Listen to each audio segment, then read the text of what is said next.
Ladies and gentlemen, get ready for the inaugural Mayoral City Council Candidate Forum 2023. Get your seats, and let's get started.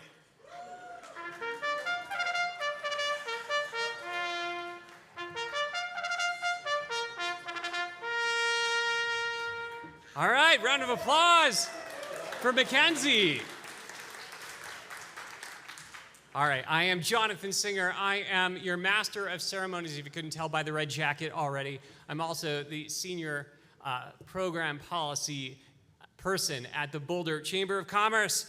And to all of our candidates, all of our elected officials who are here, and to you, the audience, thank you so much for joining us tonight. This is the opening day of election season, and so we're proud to bring this event to you with all of our partners. But I want to say a special thank you, first of all, to Elevations Credit Union. They are the sponsor for this event. Thank you so much for helping us put on this event today. Next, and as you'll see as our forum proceeds, we will have numerous partners here, including the Latino Chamber of Boulder County, Community Cycles, Downtown Boulder Partnership, Bolo Realtors, the Community Foundation of Boulder, and the Boulder County Human Services Alliance. Let's thank them all for being here today and participating.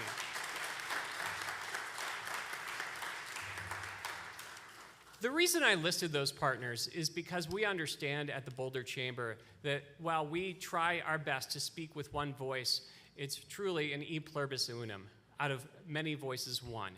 And out of these many voices, you'll hear many questions tonight for our council candidates. And before we go to that, I want to thank just a few other folks. I want to thank, first of all, the Boulder JCC and their wonderful AV staff.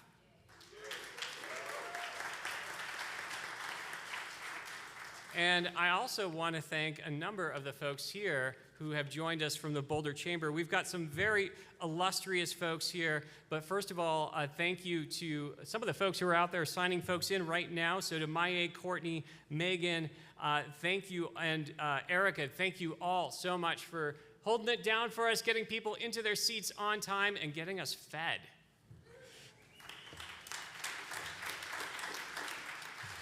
A special thank you to our program policy specialist, Devin Edgley, as well, for her amazing work in organizing this event. And I'll be introducing a couple of other special folks here who will be helping us stay on time, which we are not. But here we are. That's not their fault, that's mine. But we truly appreciate everyone in taking their time to come together for this. So with that being said, please join me in welcoming our first speaker tonight. As you may or may not know, this is the first year that we will have an opportunity to not only vote for city council, but vote for our mayor. And the significance of that is not lost on me, but what's even more interesting, thanks to you, the voters, is that the method of voting is going to be different as well.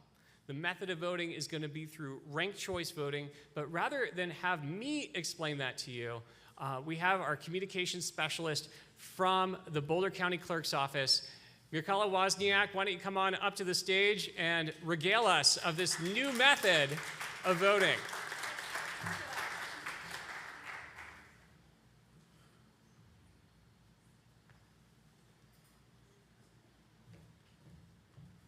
Hello, everyone. How are you? So, by show of hands, how many knew that this election was going to be a ranked choice voting? Oh, good. I think you're all of them in the city of Boulder. This is new, obviously. You guys all know. However, obviously, for voters, when they first voted on this, that was a lifetime ago. So it was back in 2020, as you may recall. This got first put forward to the voters. It passed overwhelmingly. I believe it was 78% voted in favor to elect their mayor directly in this manner. And since then, our office, the Clerk and Recorder's Office, has been hard at work making this hopefully successfully happen for you guys this fall. So what that means is when this first passed, there really wasn't a structure for our office, including our voting system to handle ranked choice voting. So we had to get to work, roll up our sleeves immediately, work with the state legislature in 2021 to pass legislation that directed the Secretary of State's office to take this on so that way there would be rules in place and voting system guidelines so that way we would have an adequate voting system that is capable of conducting this election for the residents and voters of the city of Boulder. So we will be the first on a modern voting system. I know there has been a few ranked choice voting elections by hand in Colorado, and many, apparently many, maybe 50 plus years ago, potentially in the city of Boulder. I'm not entirely sure on the history, but I have heard from some at the League of Women Voters that there has been a history. But this is the first one conducted, that will be conducted for Coloradans on a modern voting system. So we're really excited to be a part of this and be the first to go forward. So I know I just have a couple minutes, so the main thing I want people to take away is when you get your mail ballot packet, and that comes in the mail, City of Boulder voters, I hope you are all familiar with these blue instructions, and I hope they're retained every time because they are updated, and sometimes there are little changes, minor, but please hold on to these. Don't just toss them when you get them. These are really important. And then, secondarily, City of Boulder voters will get this green insert. There is Spanish on the back. And this is really important. This is going to outline how you're to vote on your ranked choice ballot for this mayoral contest. And I believe there are 4 candidates officially that I believe is the certification happened, I believe, yesterday. Then it comes to our office. We have a tight timeline to turn around, lay out the ballot, do all that work because military and overseas ballots go out mid-September, if you weren't aware. So this is the insert that will come in your mail ballot packet. Please hold on to it. It outlines the key details. Basically, a ranked choice election contest, when you vote on it, you, instead of voting for just one candidate, you get to rank in preference your order for mayor for this contest. So the candidates will be on one side, your preference on the other, and the important thing is just to follow the direction that you basically can only vote for one preference per column, so one for first, one for second, and so on. You don't necessarily have to rank all your candidates if you don't want to rank everyone, but the important points are only one per ranking, and then so that way you don't vote 2 people for first choice or second choice, and then also not skipping rankings and things of that nature. But this insert basically covers all those ground rules. It also, if you do make a mistake, you follow the same directions that you would on here on how to correct a mistake if you don't have time to get a new ballot. Our preference is always to get a new ballot because it helps with processing time. So I believe those are the basics. It's going to be really exciting. This ranked choice voting election touches every facet that our office conducts. So we've had a full-time project manager on this since the beginning of this year, managing all those pieces, how this impacts ballot processing, ballot design. We implemented a new voting system to manage this, testing of that voting system, communications, and so on. So if you're interested in seeing this, the pre-attesting of ballots and equipment usually happens the first week of October, and that's open to the public. It is during the weekday, but it is open to anyone who wants to observe it, and that'll be the first time people are testing, voting, and running it through our voting system equipment and that process. And then obviously there'll be a post-election audit, and this is also part of that audit as well. So I don't know if I have a moment to take questions or if you just want to field me questions. No, sadly we don't have time for questions, but I want to say, first of all, you'll stick around for a couple of minutes, Sure, right? happy to hang on the side. So stick around, and we're gonna go straight into our next part of our program now. But thank you for putting the awe in audit.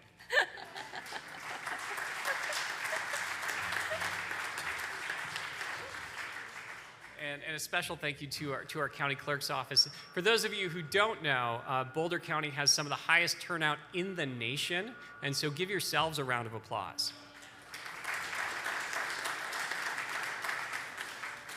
So in the spirit of a few thank yous, we'll wait for the screen to come up here. In the spirit of a few thank yous, we talk about ranked choice voting. There's a few people and individuals who rank above and beyond, though. And so I wanted to say a special thank you to two presidents and CEOs. First of all, Jerry Agnes from Elevations Credit Union. If you're here, if you want to wave to the crowd, thank you so much. And in no particular order, but obviously number one in the Boulder Chamber's heart, John Terra, President and CEO.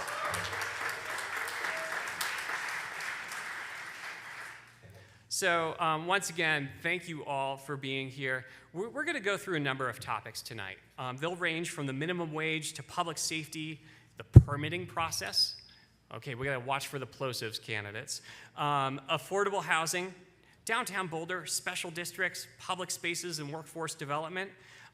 Now, we have two very important folks, arguably the most important folks in the room right now. And I'm not talking about myself. I am talking about Darcy and Kate, because Darcy and Kate are going to be our timekeepers. So the great news here is that we've got a giant yellow sign that will let our candidates know when 30 seconds have elapsed. Let's give that 30-second warning a quick. All right. So 30-second warning. We're going to bring that home for my wife later on. And the next one is for me. Wrap it up. That's what I hear. Tell me about your day, but wrap it up. And with the next one, why don't you raise that up just a little bit higher? And in case the speaker keeps going, there will be a special signifying chime. All right, and if that doesn't work, the chime just gets thrown at the individual speaker. So everyone keep their ears peeled, and does everyone remember? I hear those chimes and I think of those film strips that we all used to have. Turn the page. That's right, turn to the next candidate. So with that being said, I want to invite all of our candidates to join us up here on the stage at this moment. And feel free to give them a round of applause.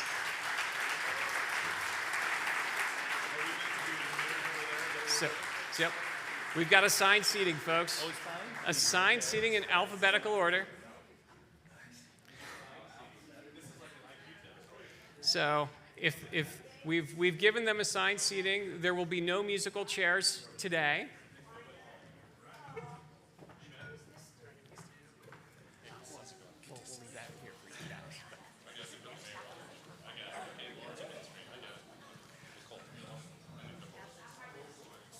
All right, so in the spirit of time, I was going to read bios for each of the candidates, but what we're going to do in replacement of that is I'm going to introduce each of them by name, and then what I'm going to ask for as they're providing their responses to our questions, that you hold your applause or boos, but I'm guessing mostly applause. I'm going to ask that you hold your applause except for this one exception after I read their names. So please join me in welcoming council candidates Taisha Adams, Silas Atkins, Terry Burnchich, Jacques DeCallo, Waylon Lewis, Tina Marquis, Aaron Nyer, Jennifer Robbins, Ryan Schuhard, Tara Weiner, Aaron Brockett, Nicole Spear, Paul Tweedley, and Bob Yates. Please.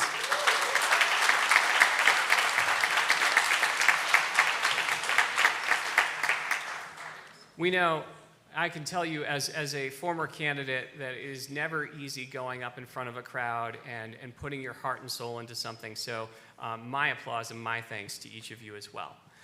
So this is the way it works. We are going to be taking selfies. Now, this is, if you didn't take a picture, it didn't happen. Now, what we're going to be doing is we're going to be asking a round of questions. We have chosen candidates at random through two baskets here, to respond to each of these questions, because we will not have time for every candidate to answer every question.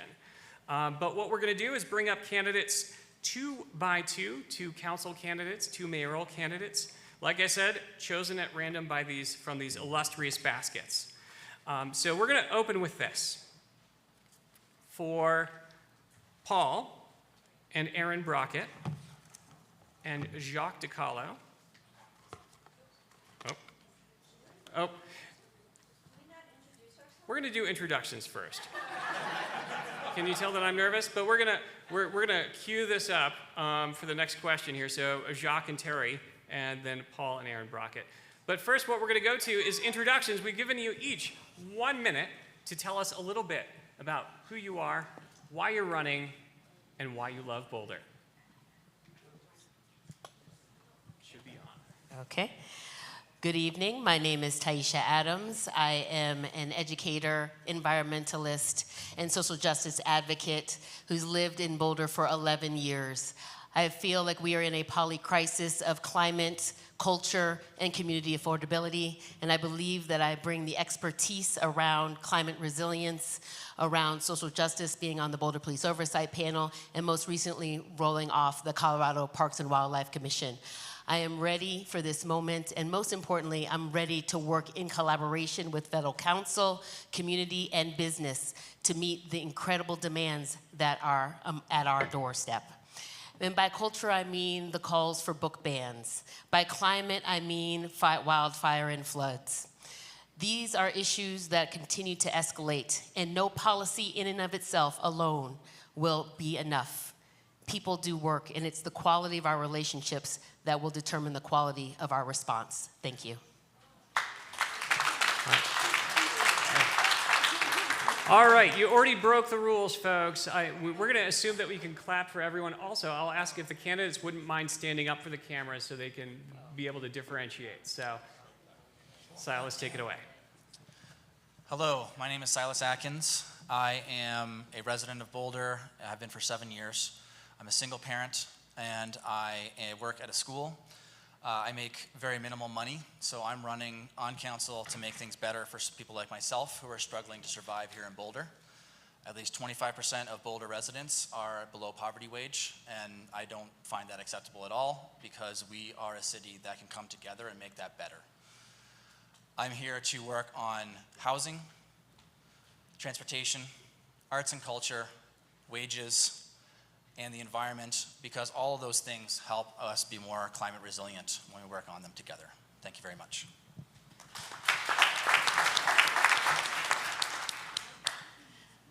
Hi there. First, I want to address the elephant in the room. My name is pronounced Brncic. It's Croatian, and yes, I would like to buy a vowel. I moved here 9 years ago from San Francisco after a 25-year career in finance and accounting. I was motivated to run for council through my involvement with Safe Zones for Kids. In my work on Safe Zones, I had the opportunity to look under the hood of our city government, and what I found was a little bit concerning. We have a lot of challenges that we're facing here in Boulder, particularly around homelessness, housing, and public safety, and many of our leaders are more focused on ideological arguments rather than sensible and effective results. I believe that we need leaders that are willing to prioritize collaborative and responsible decision-making, and that will actually engage our community in solutions. I am running because I have a background as a CFO, and I believe that I can bring a data-driven and results-oriented perspective with a focus on accountability. Thanks.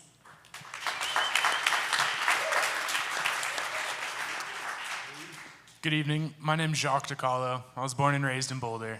I played sports across most of the parks in Boulder: Martin Park, Stasio, Pleasant View. I went to Mesa, Southern Hills, and Fairview. I bring a perspective from how Boulder has changed over the last 20-some years. Some of you may recognize me from 2 years ago, where I ran on a straight environmental platform, just bringing ideas forward that I believe would make Boulder more sustainable. Since then, I've learned more and incorporated more into my platform, such as permanently affordable housing, public safety, encouraging clean energy, and pushing for a sustainable environment for all. I understand that our community has concerns over good governance, and I promise to increase dialogue between our community and bring forward a perspective that includes all voices, not just those who choose to be present in our government. I thank the Chamber for hosting this event, and I look forward to answering your questions. Thank you.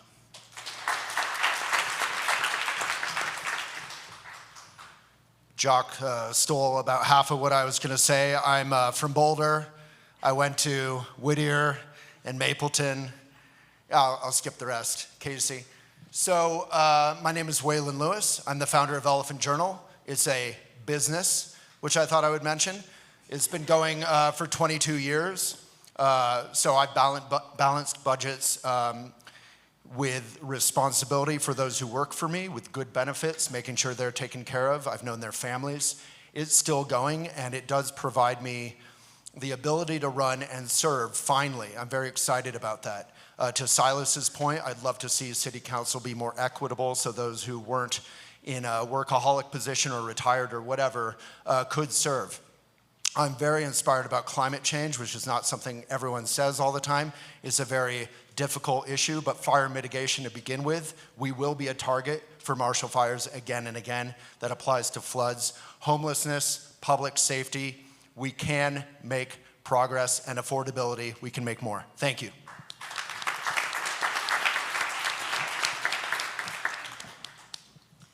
Hi, thank you for having us here tonight. My name is Tina Marquis, and I am a mom of 2 kids here in Boulder. We've been here for over 20 years, raising our kids. I first got involved in the schools at Foothill Elementary and then decided to run for school board. I ran because I was concerned about the achievement and opportunity gaps in our community and how kids had a lot of different resources helping them succeed.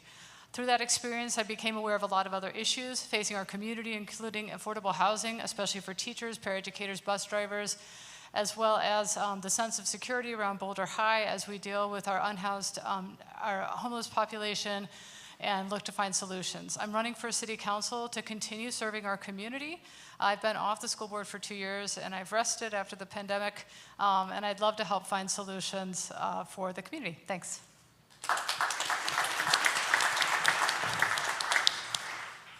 Hey, my name is Aaron Nair. I have a background in technology. I've worked at Google as a software engineer, and I also hold a master's degree in eco-psychology from Naropa. I'm running on a platform of regeneration, and what that means to me is applying mindfulness and living systems principles to how we do Boulder governance. So, of course, regeneration is a land perspective. I really care about restoring biodiversity, but to me it's a much more integral perspective of how we address problems in our community. We need a more diverse community, which means creating a more welcoming community.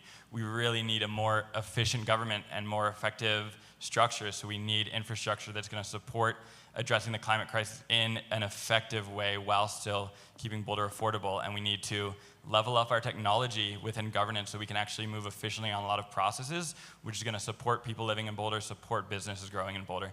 And I think what it all comes down to for me is communication. We need to have healthier relationships with our community, healthier engagement, as well as with our neighbors so that we can really address these systemic problems together. So, thank you.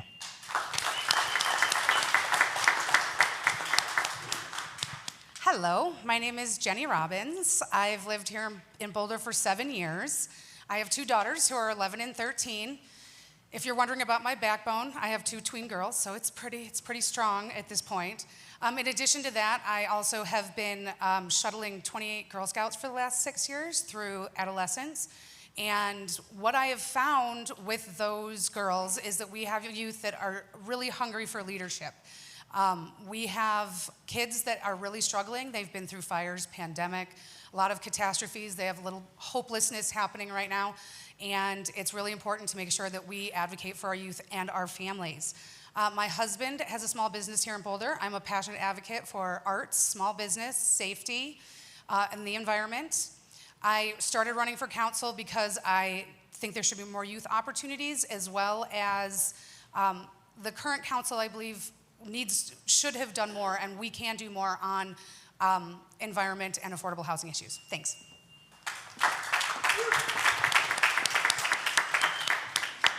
Good evening. My name is Ryan Schuhard. Pronouns are he, him. I am originally from Southern Oregon, where I grew up working a cash register from the age that I had to stand on a bar stool in my parents' small business. Today, I'm the dad of 2 small girls who I moved with, along with my wife, to Boulder to live in a car-light lifestyle near the mountains. In my day job, I am a professional advocate and advisor for climate action, something I've been doing since 2007, soon after I discovered or was awakened to the climate crisis as a Peace Corps volunteer. I want to help Boulder become stronger in 3 ways. Affordability. This is mostly about transportation and housing. Number 2, safety. We need to be more proactive about investing in preventative measures and critical services across the many threats that are coming at us. And third, inclusion. We need to do a better job of making sure that everybody can participate in daily life in Boulder and also in our public processes. So affordability, safety, inclusion, these are 3 things that are going to make Boulder stronger. They're also going to unlock climate action and do so in a way that's good for business and is going to help our economy grow. Thanks very much.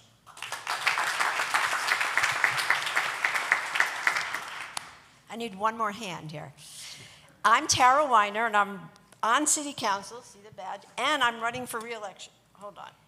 All right, I got my, Rachel, am I allowed to have 2 badges, or is it, okay, you don't know, all right. I moved to Boulder 12 years ago with my family from Philly, and I've never looked back except that I miss my favorite Thai restaurant, I'm not gonna lie.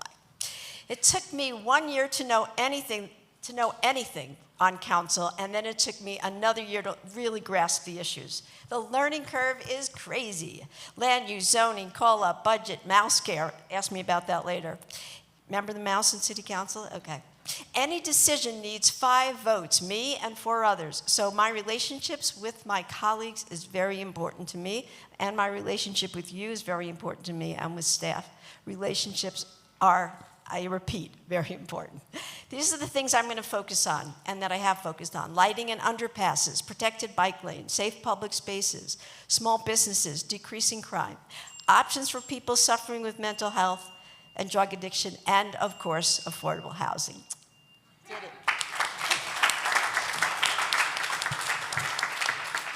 All right, and we're going to go in alphabetical order, even though we have Nicole lined up first. But Aaron, we're going to hear from you first, then we'll go to Nicole. So take it away, Aaron. Good afternoon, everyone. It's wonderful to be here with you. My name is Aaron Brockett. I've been on the Boulder City Council for 8 years, and I've been your mayor for the last 2. I live in North Boulder with my wife and my 2 kids. And in my 8 years on City Council, I'm proud of a lot of what we've accomplished, including passing sanctuary city ordinances, passing a suite of gun violence prevention measures, including an assault weapons ban, creating hundreds of units of affordable housing, upping our support for the arts and for social services funding. We've gotten a lot of really great stuff done, but there's a lot more to do. And as part of my playing this role, I have been out in the community all the time. I go to nonprofits, I go out to support our small businesses, I speak at events. I've spoken from the stage probably 5 times in the last couple of years. And I've built the regional relationships that can help us tackle our problems collaboratively, because we've got big issues out there and we can only deal with them when we work together. So if you'll support me for mayor this fall, I'll keep going out there and doing that work for you each and every day. Thank you so much. All right. Nicole.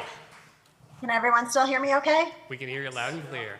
Thank you. All right, I'm gonna start my timer. Thank you to the Chamber and the JCC for hosting us, to everyone who made time to be here, and to Devin Edgley for helping me join remotely while I'm home with COVID. I'm Dr. Nicole Spear. I'm a mom, a scientist, a businesswoman, and a current city councilwoman. And I'm also running to be Boulder's first elected mayor.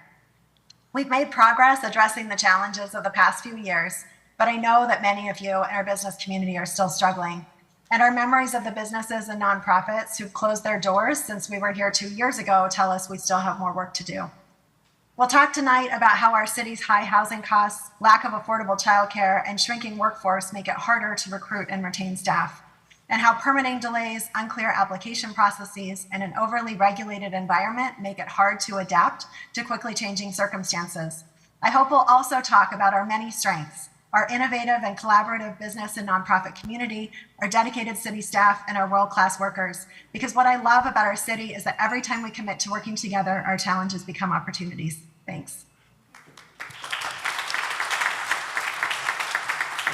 Thank you, Nicole, first of all, for keeping us safe and also holding to your time there. All right, next up, Paul. Good evening. Thank you for coming. I've printed out my bio here, but unfortunately, it's very wee writing. My name is Paul Tweedley, and I've lived in Boulder in 4th Street for 20 years. I'm a software engineer, and I have 35 years of experience developing 3D design, simulation, and manufacturing systems, mainly for the aerospace industry. I have one son who recently graduated from CU. I attend the Sacred Heart of Jesus Church in Mapleton. I grew up in Scotland. Do you believe that? I moved to Rhode Island. I'm 93, got married to a lovely girl. We had a son in Utah. We moved the family to Boulder in 2000 when my wife was offered a job at CU. In Boulder, I worked for a local software company, Anarch, for 15 years. I retired 5 years ago, and now I'm working on my garden, mostly growing vegetables. Last but not least, Bob. Hi, my name is Bob Yates. I've served on Boulder City Council for the last 8 years. In a few minutes, you're going to hear a whole bunch of answers to questions, some of which you're going to agree with, some of which you'll disagree with, some of which you won't understand. But I think one thing that makes them different from my colleagues on council and from maybe some of the people behind me right now is I like to communicate. I like to communicate with you. I like to listen to what you have to say. I like to share with you what council's about to do. And when I vote, I like to explain to you what I was thinking. Why did I do what I did? How many of you here get my newsletter? A lot of you do. On Monday, it'll be 84 issues, 84th monthly issue. I believe that the number one duty of the elected official is to listen to his or her constituents, to communicate with his or her constituents. You may agree with some of my votes, you may disagree with some of my votes, but the thing that you're always going to know is I've listened to you and I made the best decision I can based upon what you told me. Thank you.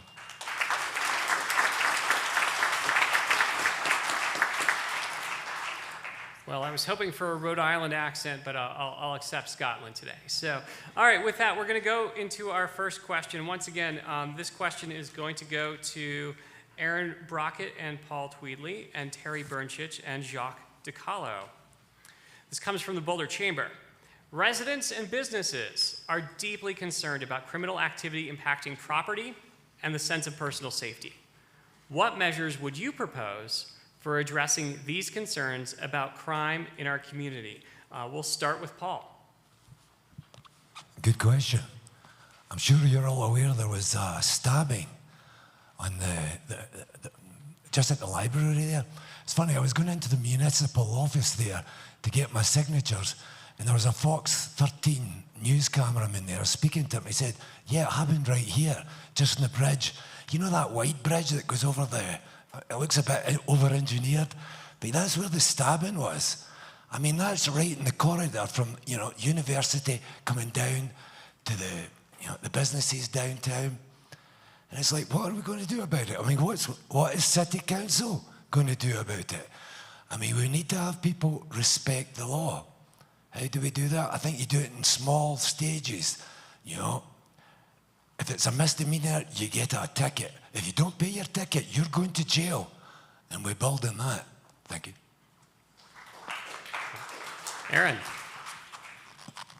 This is an important issue, right? We hear from business owners downtown and from people around town concerned about this all the time. So we have to make progress on this issue. It's an important issue.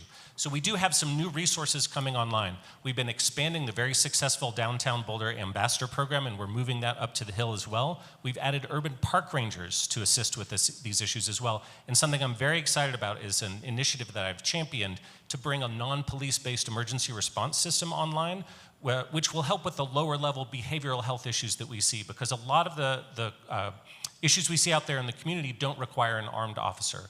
But some of them do, and it's important that we support our police department. I've been at the last 2 police graduations.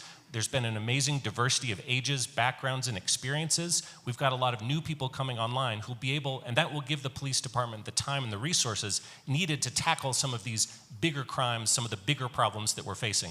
So with these new resources that we've got coming, I'm confident we can and will make a real difference in this area. Thank you. We'll go to Jacques next, and then Terry. Thank you. I'd like to start off in saying that I'm impressed with the progress our police department has made in the chief of police to staff her department. They've instituted prevention and problem-solving approaches that engage with community members to find solutions that fit these businesses. Of course, there are areas that still need improvement. such as the creek and the issues that come with the people experiencing homelessness down there.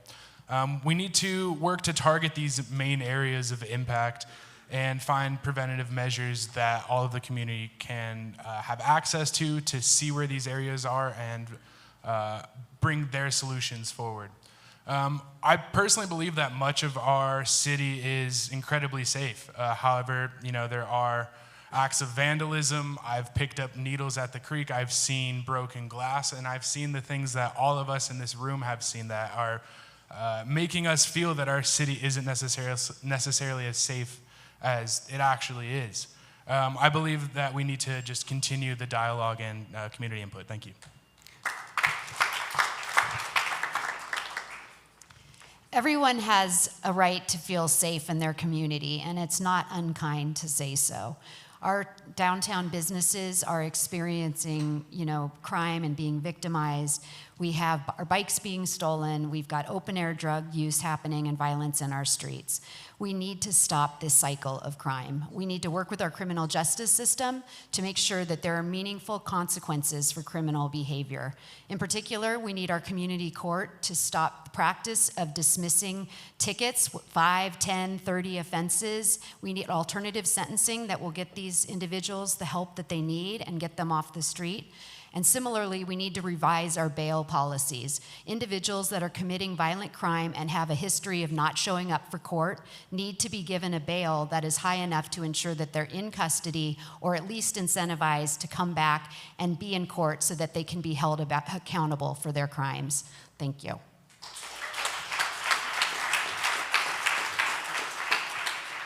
All right, next to individuals. Well, I'll start with the question here. So I want to introduce our first partner tonight. This is Melanie Ricci, representing the Downtown Boulder Partnership. So why don't we launch with your question, and then we'll go to our next 2 or 4 speakers here. Thank you very much.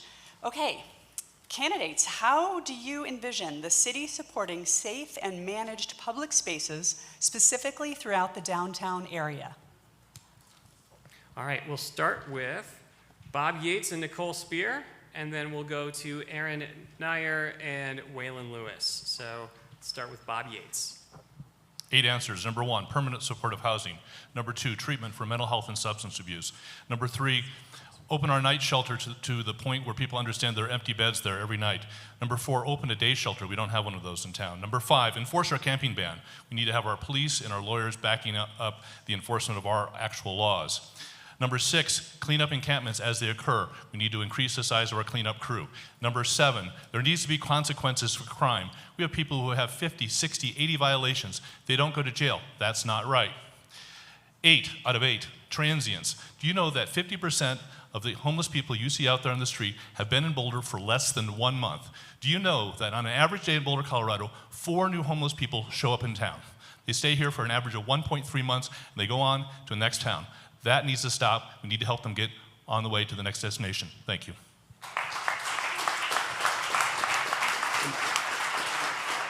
Next up is Nicole Spear, who you do not have to hand the microphone to. So, Nicole. Easy that way. Hold on, let me get my timer started. Okay. Yeah, thank you for this question. I think we've been doing the Safe and Managed Public Spaces program for a couple of years now. Started back in 2021. We have been investing around $3 million a year in this program. And one of the issues that we're seeing is even this past year, as we're doubling the capacity of our encampment cleanup, it's not really having the impact that we would like it to have in terms of having people not trying to live in our public spaces. It's absolutely not acceptable that people are trying to live in our public spaces. It's not a good idea for anyone, certainly not helpful for those who are downtown living and working. But I would ask us to look at what we've been doing and see if it's having the outcomes that we are wanting to see, and decide from there whether or not we want to keep going with the same approach that we've been doing that doesn't seem to be working, or invest more in some of these new approaches like a day services center, mental health, first responders, and other things we know work. Thank you. All right, now we'll go to our council candidates. We'll start with Aaron Nair. Yeah, so I think agreeing with like a lot of these points that are already made, I think the first thing we have to do is create safer spaces for people to go. Like, yes, as has been said, we do not want a bunch of people living in public spaces, and we need to have some level of enforcement that ensures that these spaces remain available for everybody to use. Like, they're common spaces for a reason, and it's not fair to the general populace if there's like constant encampments there. And yeah, we need to look at what's actually going to effectively move us in the direction. I don't think constant enforcement, like boom, boom, boom, is going to, it does just shuffle it around, but we do need some level of enforcement. So I think some level of enforcement that prioritizes mental health outreach and prioritizes day shelter, night shelter, prioritizes services, prioritizes more public restrooms and things to keep the area clean, to ensure the area stays clean, and then use enforcement only when it's necessary. Thank you. Waylon. So I'm a fan of a lot of the people on this stage. A lot of the people on this stage, however, want to throw good money after bad. We have not made progress on the homeless or public safety issue in the way we could have if we were working together. Bob said the other day at a plan forum that there's really two councils, and I think that's accurate. I would love to be a part as an independent candidate with a lot of endorsements, a lot of support from both sides, a phrase ruined by Donald, to actually make some progress. I agree with a lot of what's on Bob just recounted and Nicole. We actually need to get it done. We need to not only support enforcement, but actually follow through. We've kind of tied the hands of the police. Throwing more money at the problem isn't enough. As Nicole said, we need to have a good policy. There needs to be a place for them to go. Transitional campground, day shelter, other things have been mentioned. If we're just paying to move them 2 blocks at a time, we're going to continue to ruin the creek path, our sense of public safety, which I loved growing up with, and that's it. All right. All right. Thank you, Melanie. We're going to move on now to the Bolo Realtors with Brett. Brett, feel free to ask your question. Boulder has a stark shortage of housing inventory, and housing needs are at an all-time high. Rent control has come up as a potential solution. However, multiple studies demonstrate that rent control doesn't work. Rather, it creates negative outcomes for both landlords and renters. What is your position on rent control? All right, and now we're going to mix it up a little bit. We're going to go with City Council first, and then our mayoral candidates. So we have Taisha Adams and Ryan Schuhart.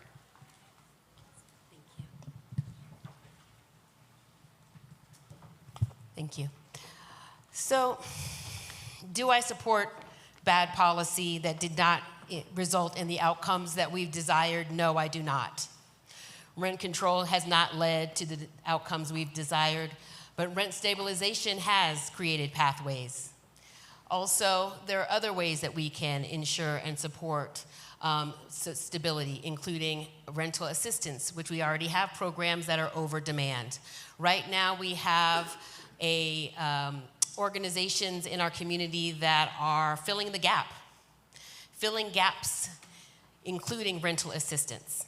And so, therefore, although I don't agree with continuing bad policy, I do agree on the urgency of addressing the acute needs faced by many in our community right now. 350 was the number of families needing assistance pre-pandemic every week, and that number is now at 600 every week. The systems we have in play are not working. We need new ones. Thank you. Ryan. This is a question about affordability.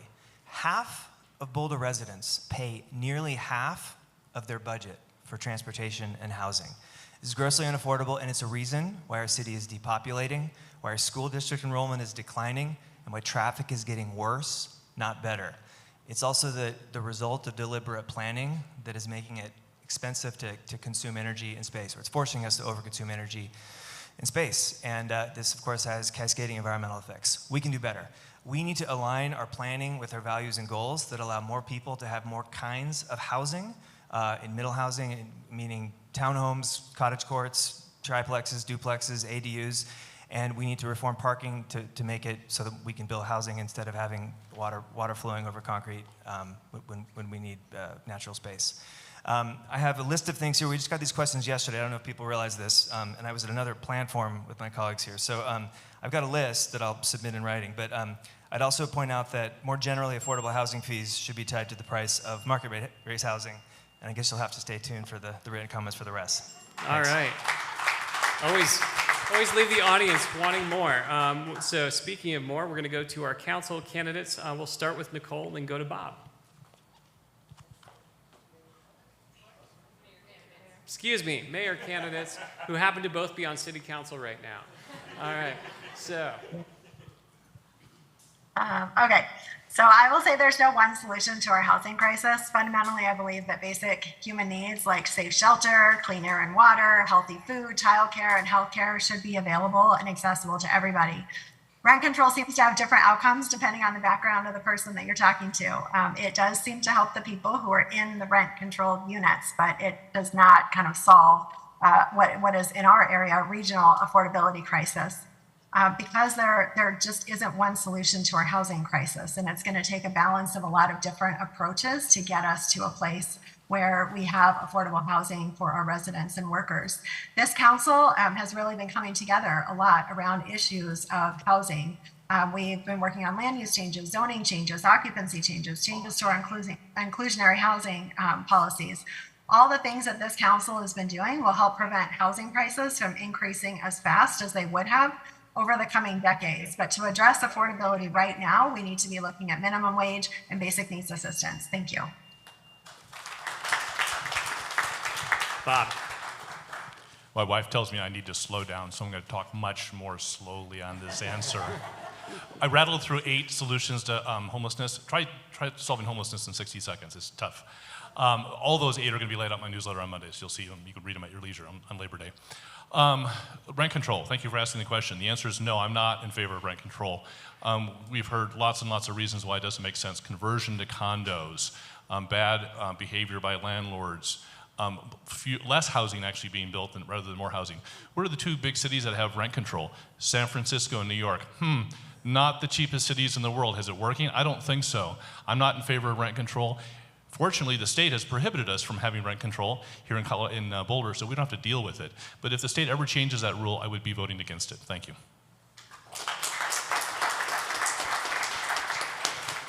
All right, next up is Boulder Community, next up is our Human Services Alliance, which I think is me, because they were not able to be here today.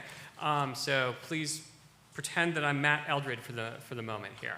So Matt with the Human Services Alliance asks, Boulder County Commissioners recently turned down an opportunity to create an early childhood special education district, which would, I'm going to repeat that. It's a special district for early childhood special district, which would have generated roughly $60 million a year through a mill levy tax for Boulder County residents. If elected, what would you do to promote new substantial sources of revenue to support children and families with affordable and accessible early childhood education needs and support a significantly underpaid and predominantly female workforce? If the folks in the audience think that was a very long question, you are correct. However, all of these questions were sent to our candidates ahead of time. For those of you who will not hear from them on this specific question, we will be posting their responses on our website later, along with that very long question. So with that, we'll start with our mayoral candidates. We'll do Aaron and Paul. And for our city council, we'll do Tara and Tina. So let's start with Aaron. Yes, this is a great question. I was disappointed about that outcome. I thought that special district had real promise. I remember talking to Matt Eldred about this at actually an event for Junie Joseph, who are our state representatives, who's in the House, and talking about how promising that would be. The need is so great for childcare in our community. And Fortunately, the state passed a universal preschool rule, but unfortunately, the rollout has been going very poorly.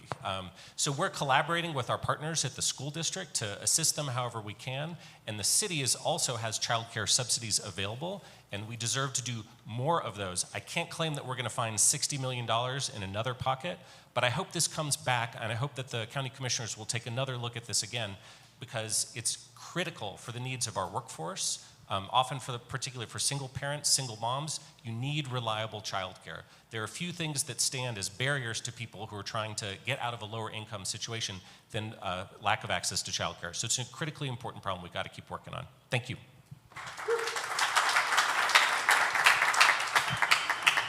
Paul. Excuse me. Children are our most precious resource. Well, I agree on that. What can we do to kind of help our communities, help our children, help human services, help our schools?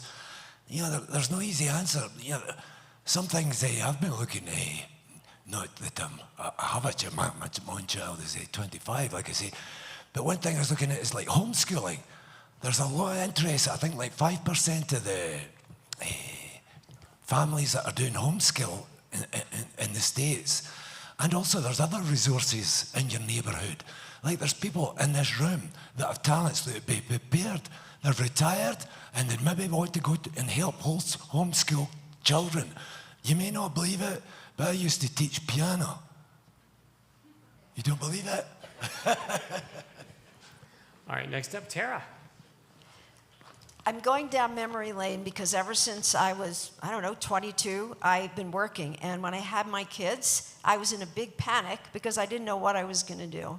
I had the resources, though. I had money that I could afford to pay for childcare, and I had my mom and my dad living near us. An awful lot of people do not have that. I know my kids right now are struggling. They have huge costs for childcare, which they can afford. And they also depend on me, which is why I'm stressed out all the time. So I will say there's plenty of people in this city that have nobody to help, that don't have enough money. I think EFA says childcare is one of the biggest problems for people succeeding, and we need to help people succeed. All people, especially people of lower income who cannot afford childcare. We need to make a way to make it work. I agree, Aaron. We need to really push those county commissioners to help us. And I'm hoping that we can do something as well as a city and really attack this coming up. It's like a #1 most important issue. Off to Tina.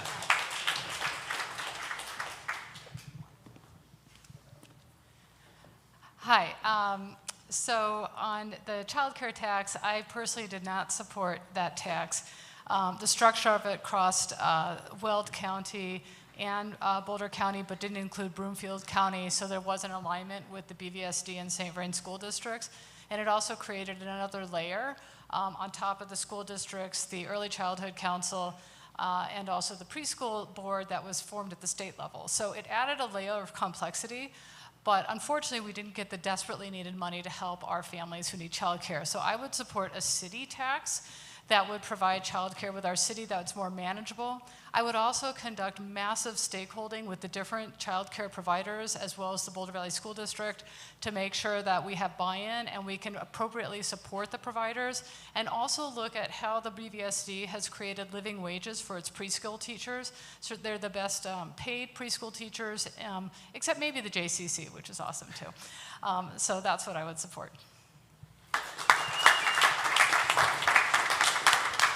All right, moving on from Human Services Alliance to the Latino Chamber of Commerce of Boulder County. Jonathan Galindo, if you want to take it away. Awesome.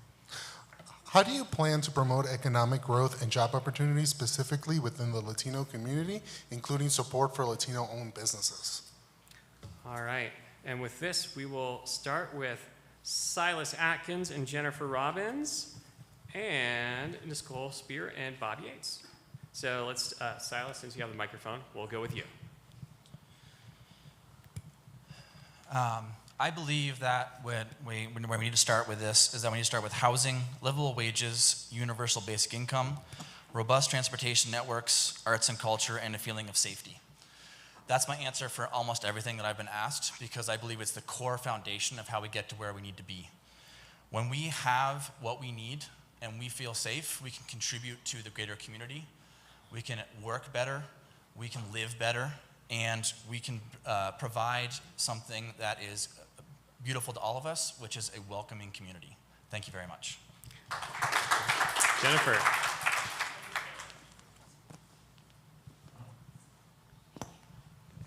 Hello. I wanted to start by saying that I think that equity is one of the most important things that we should look at as a city. Equity fosters people feeling safe where they live. It fosters people being treated fairly. And we need to support that through our programs within the city of Boulder. To do that, I think what we can do is we can work with the Latino community to work with the Latino Chamber of Commerce, foster job preparation. We can foster bank partnerships. We can really listen to the voices that we can hear. I think that getting people involved into the conversations as much as we can is a very important part of making sure that people feel equity and feel equal in our city. Thanks. All right. We'll go to Bob, then Nicole. I'm proud of our Latino businesses here in Boulder and Boulder County. They are the backbone of our community. But we need to do more to celebrate the successes of the Latino community and the Latino businesses. We need to hold up successes in the Latino business community as role models for youth.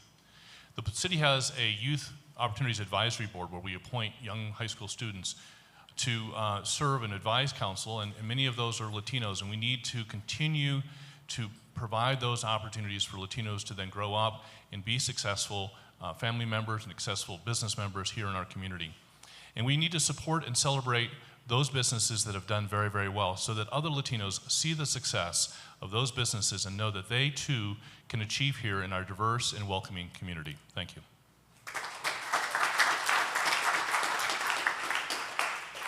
All right, Nicole. Tenemos un grupo maravilloso que apoya a las empresas latinas y a la comunidad latina, la Cámara de Comercio Latina.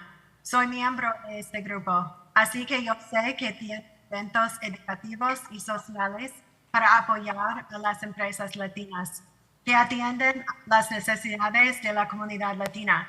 Las empresas latinas saben mejor lo que necesita la comunidad latina.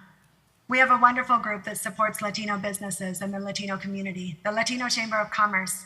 I'm a member of this group, so I know they have educational and social events to support Latino businesses that serve the needs of the Latino community. Latino companies know best what the Latino community needs. Roberto Cabrera is a local Latino business owner who has a company called My Wealth Being.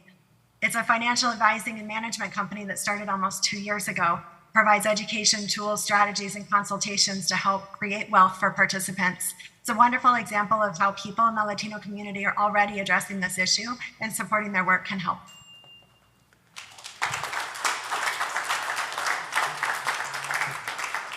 All right. Thank you, Jonathan, and the Latino Chamber. And so next up, Bob. Wow. Oh, you already spoke. I can say it again. All right. It was so great that I wanted to hear it again. All right, moving on to the other side of Rachel Friend with Community Cycles. You may remember her on this side of the stage. Thank you for joining us on this side of the stage today with Community Cycles. Thanks, Jonathan. Bob, don't be offended by him for getting your answer there. that was bad. Okay, my question is straightforward. Protected bike lanes are a current priority for Boulder City Council. Do you support protected bike lanes going forward? Please explain your response. All right, and for that, we will take council candidates Silas Atkins and Terry Bernchich, and then we'll do Paul Tweedley and Aaron Brockett. So let's start with Terry.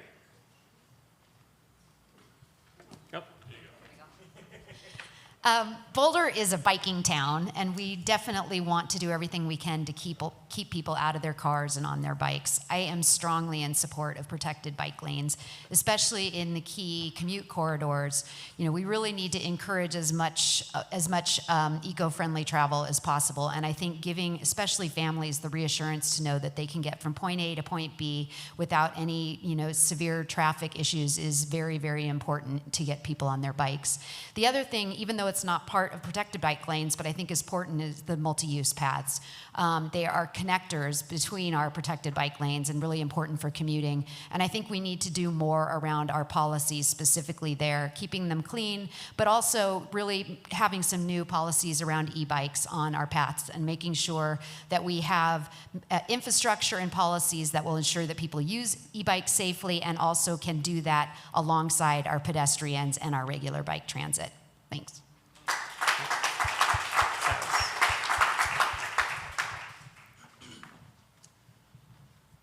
Thank you. This is a great question. Yes, I am fully support protected bike lanes. Data shows that separating modes of travel and using a road diet to reduce car lanes makes all modes of travel safer, including reducing car-to-car crashes by up to 60%. This comes back to what I said earlier about a feeling of safety. We've talked about safety in many contexts. However, we need to really think about safety in all areas, all parts of Boulder. Protected bike lanes is one part of that and needs to be paired with other measures that increase our safety when we are out and about. So we can walk more places, bike more places, and get safer there when we do need to use a car because there's not a way to get there by biking or walking. Thank you very much. Paul. Yeah. I mean, I think the city's done a great job, with bike lanes. And they've managed to sort of do a good job of, like, a lot of people driving this town. And, if you got Broadway, you don't be bothered with bikers there. But if you go up at, like, it's not always done properly. Like, remember at Folsom there was the round about Valmont. They used to have 4 lanes there, and they moved it to 2 to protect the cyclists, and it worked out well. But, the local businesses were pissed off. There was a car business there, one of my buddies there. And it's just like, we've got to talk to the local people and make sure there's no more snafus like that. Thank you.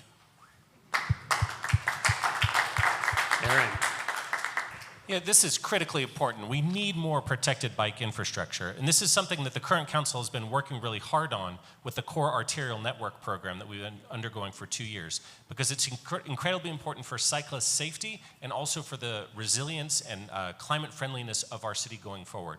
So I have hot news right off the press. We just got a $4 million grant from the Denver Regional Council of Government to get protected bike lanes built on Colorado in the Aurora and Baseline area. Kudos to Nicole, who's on that board. Thanks for that work. So we're moving forward with that. Yay, right? Good news.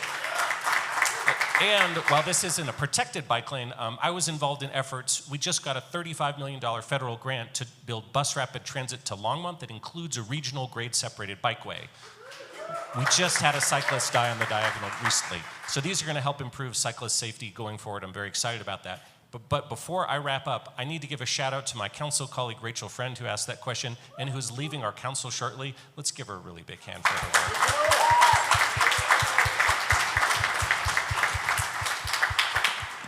All right, well, glad we know who will get the biggest applause tonight. So well done, great question, but thank you for your service as well.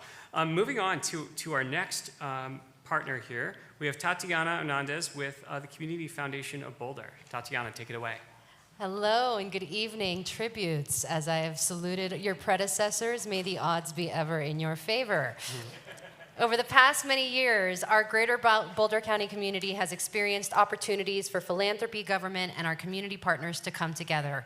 What role do you see public-private partnerships playing in meeting some of the greatest needs of our community?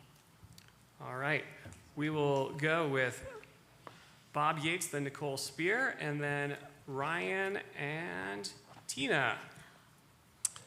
Thank you for that question, Tatiana. I love asking for money.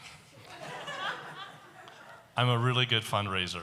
As a matter of fact, I've picked a few of your pockets here in the room for various causes like the Museum of Boulder and Out Boulder, and the Dairy and Chautauqua, and all sorts of organizations in town that are deserving of our support. So what role can the city play? That's Tatiana's real question. What's the role for public-private partnership? One of the things I discovered in 2014 when I helped create the Community Culture and Safety Tax is matches work. If the city says, we'll give $1 million, if you nonprofit raise $1 million, oh my gosh, that really generates a lot of giving. We did that in 2014. It was hugely successful. We repeated it in 2017. That was hugely successful. In 2021, we passed another ballot measure, The beneficiaries of that have not yet been identified, but when they are, I hope the city matches the generous contributions from you and the community so that we can have voluntary contributors, that's you, and involuntary contributors, we call those taxpayers. Thank you. All right, Nicole. No. Sorry, I forgot to get my timer started. And I hear that people are having trouble hearing me, so maybe if folks could let me know if this is any better. I'm just going to try moving a little bit closer to my mic. I'm getting the thumbs up from everyone, so it sounds great. I always prefer the thumbs up to the middle finger, so great work, everyone. Always, I share that preference, Jonathan. So I would really love to see us get to a future where people's basic needs do not depend on philanthropy, because that's kind of where we're at right now. We have over 600 individuals every week using our food bank at the Emergency Family Assistance Association. We're seeing record numbers of evictions and requests for basic needs support. I think one of the places of public and private partnerships can kind of come together is really in thinking about how do we redesign some of our systems so we have a living wage, better jobs, and an economy that works for everybody, especially around issues of housing, childcare, and healthcare, which have gone up the most in the past decades. We do not have enough nonprofits to keep up with the need that we're seeing, and I think it's going to take all of us working together to figure out what the solutions are that meet people's basic needs. Thank you.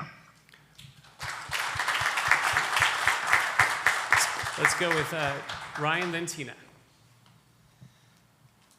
I am incredibly grateful for the work at BCF and the trends report that it puts out each year, which has some really good information. This is a huge topic. What kind of partnerships do we need? I'd like to talk about families and young people. I think for a business-ish audience, this is really important for a million reasons. Inclusion. I don't know if many folks are acquainted with preschoolers in your own family directly or indirectly, but our preschools are in crisis. Their enrollment is a problem even more so than in our public school district. We have a crisis of unaffordability that is making it difficult not only for families to live here, but for preschool teachers to live here, which is putting intense pressure on the preschools that are still remaining. Long wait lists, which is making other families not want to come here in the first place. So that's about affordability. I think it's 9% of families are living below the poverty line. It's around 25K. We have a crisis with these young people. Safety. So after natural causes, suicide and car crashes are the most likely things to kill us in Boulder County, and these are disproportionately We're getting a stop kids. sign, so okay. talking about road safety. Check the notes. Coming in the notes. But thank you. All right, Tina. Yeah, just a shout out to the Boulder Community Foundation. As someone who is on the school board, they've done an incredible job raising awareness about the need for all of our students from preschool through high school graduation. And I think that's an important role of the nonprofit community, is to gain understanding for the whole community and then give us all an incentive of why we want to pay for a school bond, why we want to do a mill levy override, why we want an early childhood tax. Our nonprofits, from my perspective, have an awareness piece. They also connect us. Our family has volunteered with the homeless shelter. I work for an organization, and we hire the Bridge House to do our catering, and we have a deeper connection with the people who are looking for help, and then get ourselves connected to their needs so that we can create more system-based ways to get those needs served, as Nicole was saying, that are less arbitrary and more dependable. Thanks. All right, we're going to go back to Melanie with a Downtown Boulder partnership for your next question. Great, thank you. What do you see as some of the biggest challenges and opportunities arising on University Hill with the opening of the hotels and conference centers in terms of connectivity to the downtown district? All right, we're going to go with council candidates first, where we'll go with Tara, then Waylon, and then Paul, then Aaron.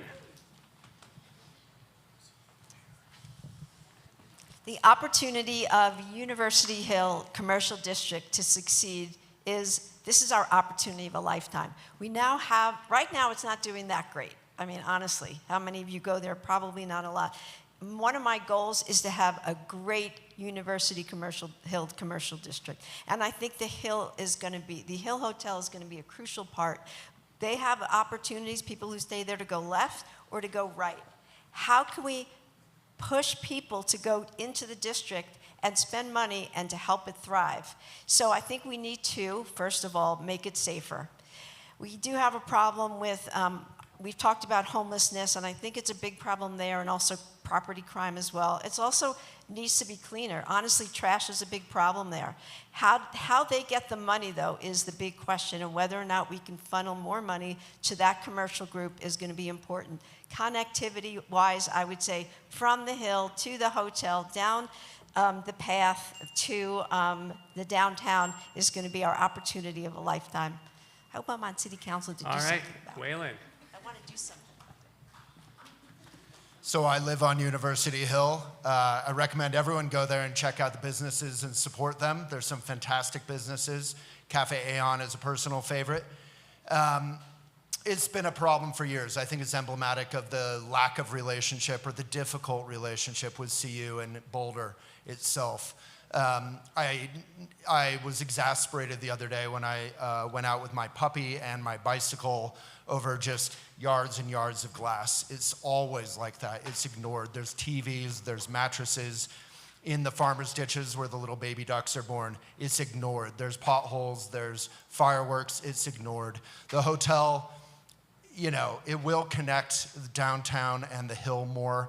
It also, even all the neighbors, the adults, are disappointed in its design. It's blocking the views that we hold so dear. But I do welcome that and more connection, and I hope this council can actually pay attention to the hill. But I feel like we've heard that for many years. All right, we'll do Aaron, then Paul.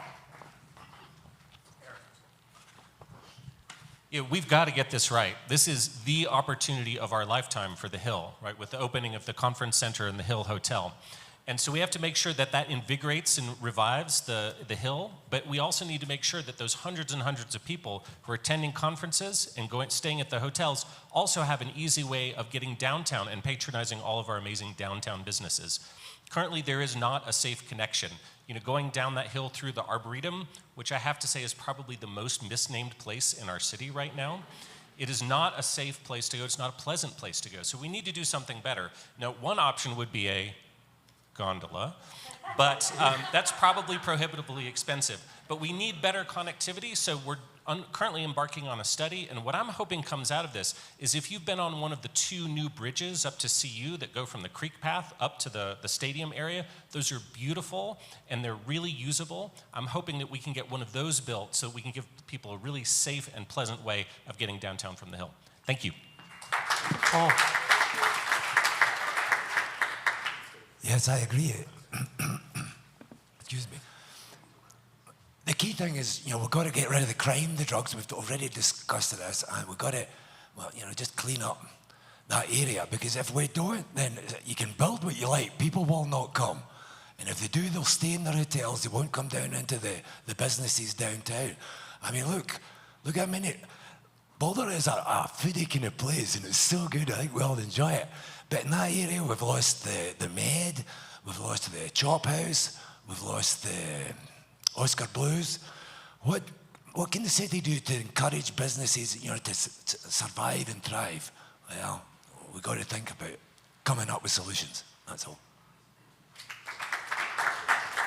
All right, moving on to my next favorite topic. City of Boulder has numerous complicated processes. I'm sure none of you have heard about this before. This includes planning review and permitting approval, which can lead to delays in business redevelopment activities.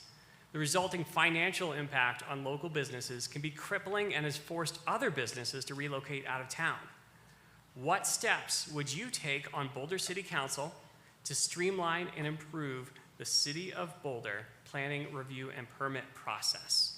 So we'll go with Bob and Aaron on that one on the mayor's side, and we will go with Aaron Nyer and Jacques DeCallo on the council side. So we'll start with Bob. Thanks. So the question is, how do we streamline our permitting process so it's easier to build here, whether it's residential or commercial?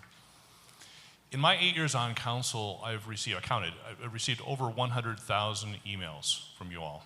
Thank you for writing. I tried to write back. And probably one of the most frequent one of the most frequent things that I hear from people is this very, very difficult bottleneck, especially recently. The city is not immune to a nationwide problem where we have difficulty staffing positions. Businesses across the country are struggling with this. The city is struggling with this. And probably our number one staffing problem right now in the city is in the planning department. And that is reflected by the fact that it takes a really, really long time to get something through the process and then get a building permit issued. Now, one thing, I can't fix the staffing problem, but one thing that City Council can do is keep its fingers off our projects as they come through. For example, we're going to be considering next week, a week and a half, whether we should call up, that is review a project that's already been approved by the planning board. We should not. Thank you.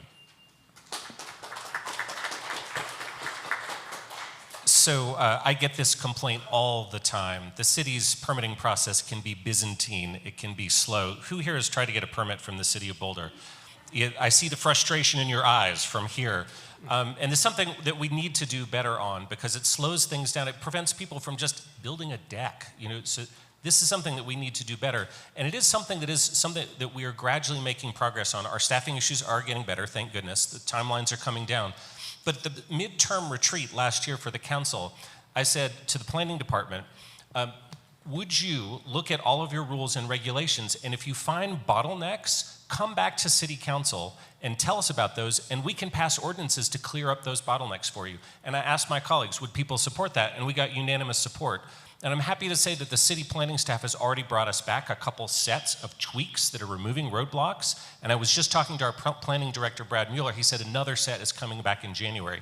So we have a new commission to them to make progress on this, and I know we will. Thank you.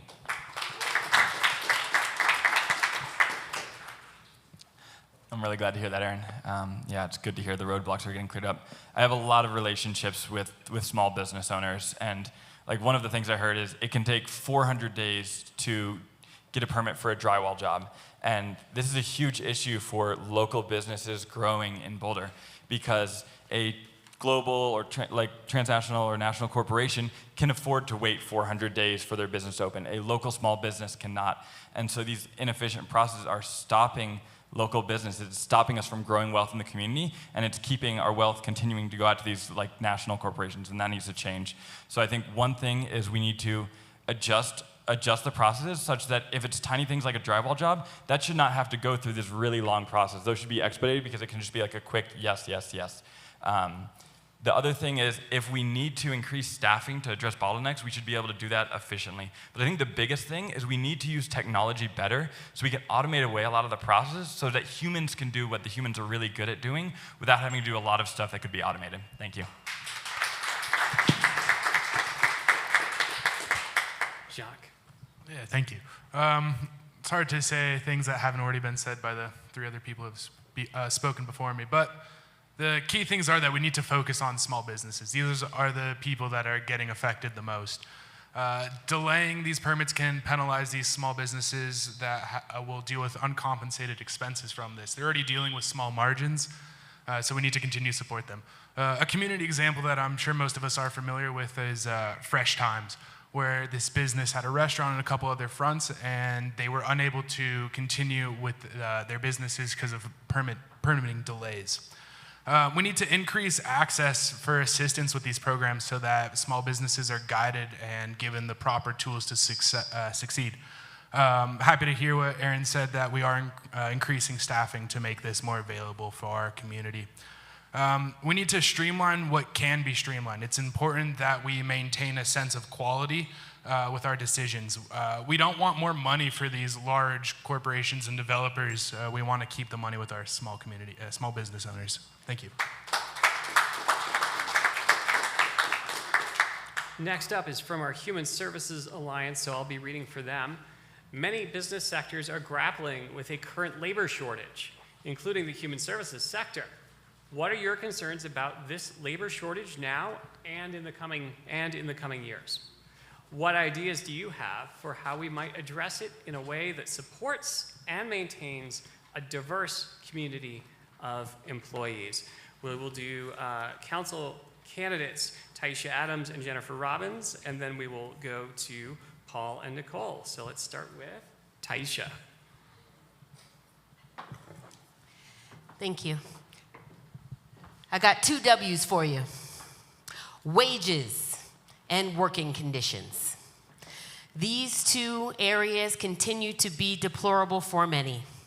We have seen an exodus as with the pandemic, and people are still struggling to make it back in because of wages and working conditions. We have families, people who have multiple jobs who can still not afford childcare, wages and working conditions. We have discriminatory working conditions that make it difficult and challenging for many to stay in jobs that may have wages that are there, but the working conditions are not there.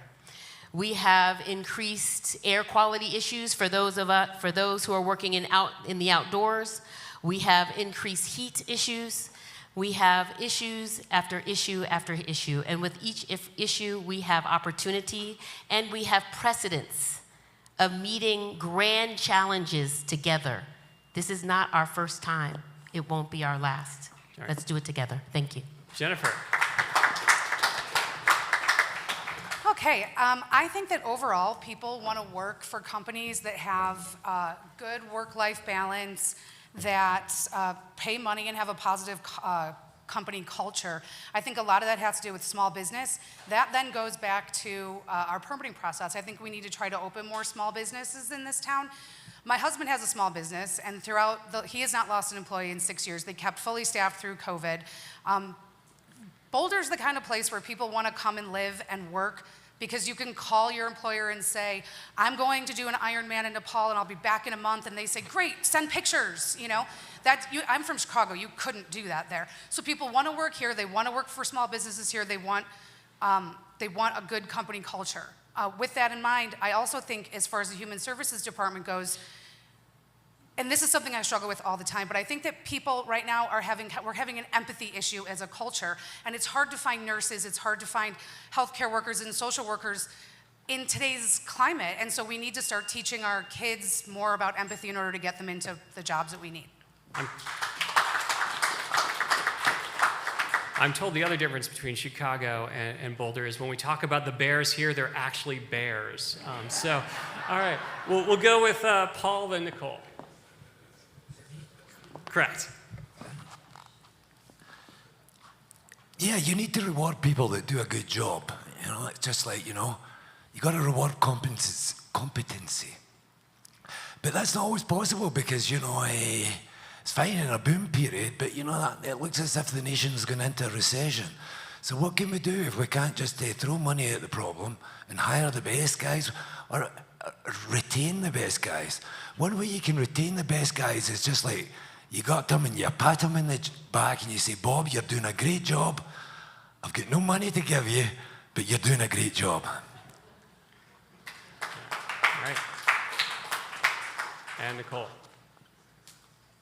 Thank you. I so love this question. My biggest concern is that it's not going to get better and will actually get a whole lot worse without active intervention. As Aaron mentioned, I'm on the Denver Regional Council of Governments, which has council members and county commissioners from all across the Front Range. Lately, we've been talking a lot about our rapidly aging population in Colorado. Over the next 20 to 30 years, we are going to see people over the age of 65 grow at a rate that is 7 times bigger than the people under 65. So what is currently an issue with attracting workers to our community is going to get a whole lot worse. One of the things that I would love to see us look at is what we can do to support immigrants in our community. My mom is an immigrant. I have a great appreciation for the role of immigrants in supporting our businesses. I think as we work on what we can do to help people move here, come here, live here, and get the documentation that they need to stay here, we're going to help our workforce as well. Thank you.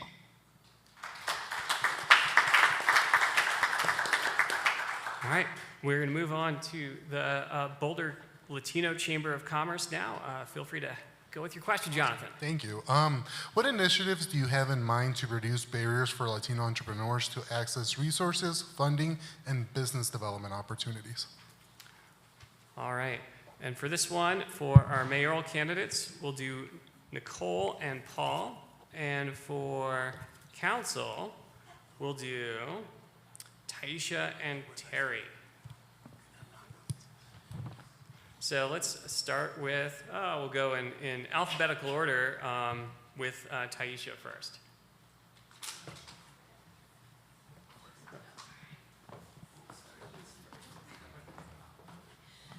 Thank you. Okay, so for this question, one, I am a small business owner and a member of the chamber. I have benefited from the equity amplification program that is offered. We have a monthly lunch, and it's been great for camaraderie, for peer-to-peer support, as well as for partnership. And I would love to see that kind of program expanded to include all those from marginalized communities. I also am the granddaughter of Theodore Adams, who was instrumental in putting minority into the small business program. And Unified Industries was one of the first companies to successfully graduate from that program. Only 2% of all of the companies that were involved in that program, though, were successful. So even though we were able to reduce those barriers, others continue to emerge. So it's not just what can we do, it's also how do we hold accountability and transparency around the opportunities, even the incredible historic investments, ensuring that we get every dime of IRA. Thank you. Promoting diversity and equity in our community is so critical, and we do a pretty good job, but we can always do better. Specifically to our Latino community, I think that we need to just make extra sure that all of our grant applications and any kind of programs that we're offering are offered bilingually. I think we should be offering periodic sessions with the council and with community to really understand in Spanish what opportunities are available to the community so that we can ensure that we're capturing a full breadth of the community. And then I think we also just need to really make sure that we are using all of our equity tools and promoting as much as possible any procurement and contracting opportunities that we can to the Latino community to give as many opportunities as possible. Thank you. We'll do Paul and Nicole. Thank you. Yeah, that's a hard one. You know, Spanish people, English people don't like filling out forms, especially like submitting them to city to get something, you know, something's not right, you know, and they just want to check up on it, they've got a problem. I would encourage people in decision-making positions in the city to learn Spanish. So, you know, someone calls you up, you know, habla español, sí, okay. Oh, no, that's a mistake. It's okay, I'll take care of it. Buenos dias. Finito, Benito.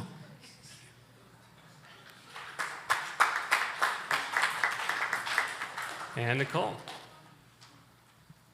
Mi respuesta aquí es similar a mi respuesta anterior. My response here is similar to my previous response. I really think this comes to partnerships with folks in the Latino community, especially within the Latino Chamber, who is already doing a lot of work around reducing the barriers to Latino entrepreneurs in terms of accessing resources, funding, and business development opportunities. I would really like to see us partnering with the Latino Chamber as a city to understand what can we do to provide more support for these networking opportunities? What funding can we provide? Can we provide resources in terms of navigators or folks who can help streamline the application process within the city for some business redevelopment of businesses and things like that? And I started my timer late, so I think I am just about out of time and I can't see the screen, but just really, I think it's partnerships with the folks who are already there doing this work. We don't need to reinvent the wheel. All People right. are there. We got you. All right, so next up we have Rachel with the community cycles question. Okay, thanks, Jonathan. Number 2, off-street parking requirements for private development, both residential and commercial, increase traffic, drive up housing costs, and exacerbate stormwater runoff and the heat island effect. Do you support changes to our land use code that would reduce or eliminate off-street parking mandates? All right, we'll take this one with Jacques and Waylon, and then Bob Yates and Aaron Brockett. So Jacques, if you want to take it away. I would not eliminate off-street parking because there's plenty of existing vehicles and people need places for these vehicles. However, I would look into alternatives, specifically alternative transportation, increasing access to multimodal transportation, and ensuring that people who choose to live without cars are able to get around. I think as we continue to look into sustainable development, we could possibly make exceptions to the requirements for parking. I believe that making this exception would allow for higher density in these areas, as well as push for people to be more sustainable with their transportation. These developments would be optimal for affordable housing options, as it could reduce costs for people who choose to live without vehicles. I appreciate the question, and I think that this is a great driver towards sustainability.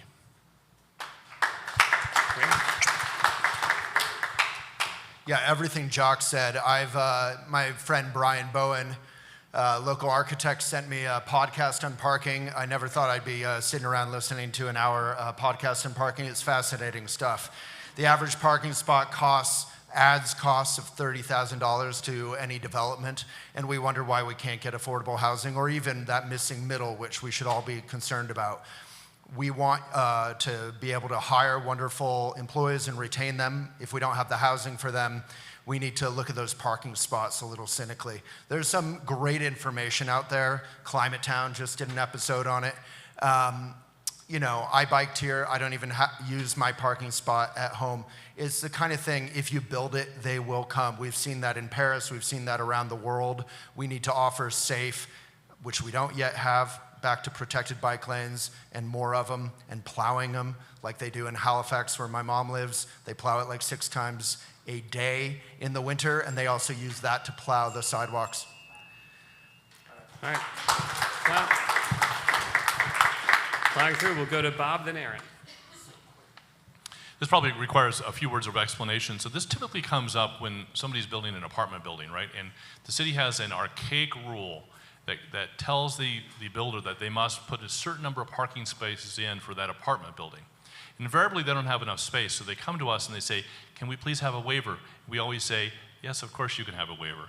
I've seen dozens and dozens of these projects over the 8 years I've been on council. We always give a waiver. As a matter of fact, every once in a while, a developer will come to us and say, I'm going to give you exactly the number of parking spaces you need. And we say, oh, no, make it less, make it less. So we force them into waivers.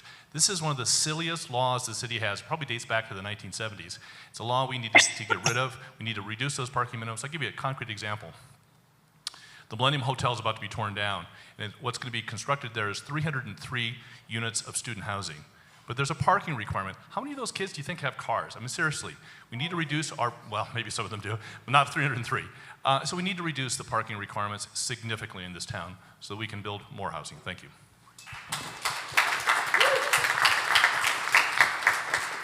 Aaron. Yes, absolutely. We need to reform our outdated parking requirements. As Bob referenced, we do give out parking, we allow lowered parking, like we give out candy on Halloween, which is appropriate because our requirements are too high. I'd like to see us move towards parking maximums like we have in Boulder Junction. I think those can be very successful. It reduces the cost of housing and moves our city in a more sustainable direction, a more climate-friendly direction.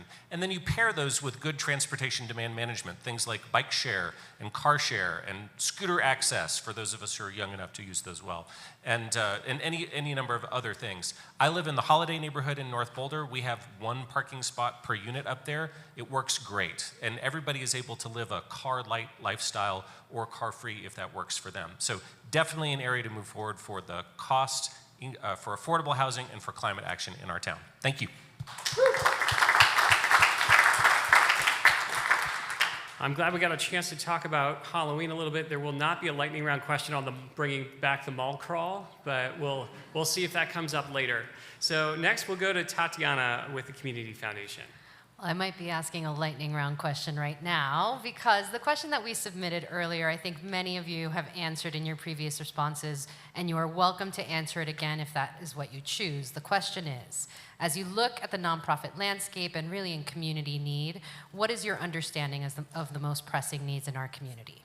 Should you want to approach things differently, I would offer, many members of City Council have joined in recent years at times when platforms change due to external forces, COVID, shooting, fires.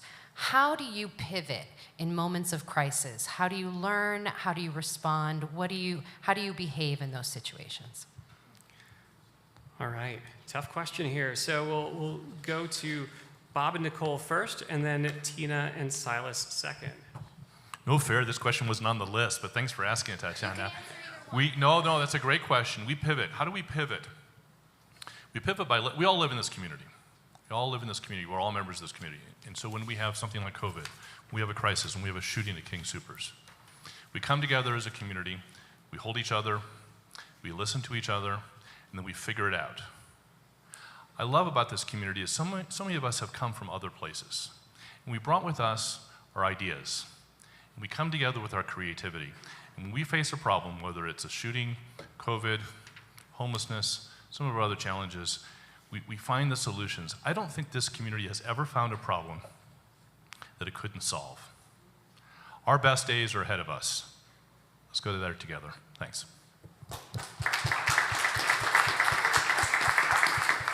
All right, Nicole. Thank you, Tatiana, for this question as well. I love this question. It's one of the most central things that we do as city leaders.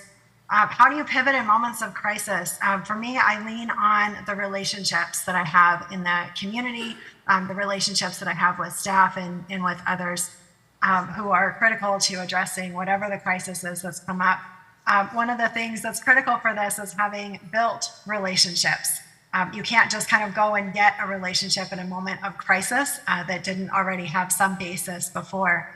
One of the things that I've done last year when we knew that Roe was about to fall and women were about to lose their rights to reproductive freedom and that LGBTQ rights were also going to be on the line, having relationships with groups in the community that are providing reproductive health care, providing support services to our LGBTQ community really enabled me to get out there and talk to folks and try to understand what could we change about our city's legislative policy agenda so that we could provide more protections for folks in our community.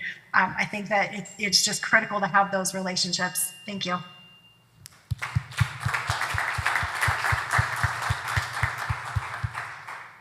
All right, now we've got Tina and Silas.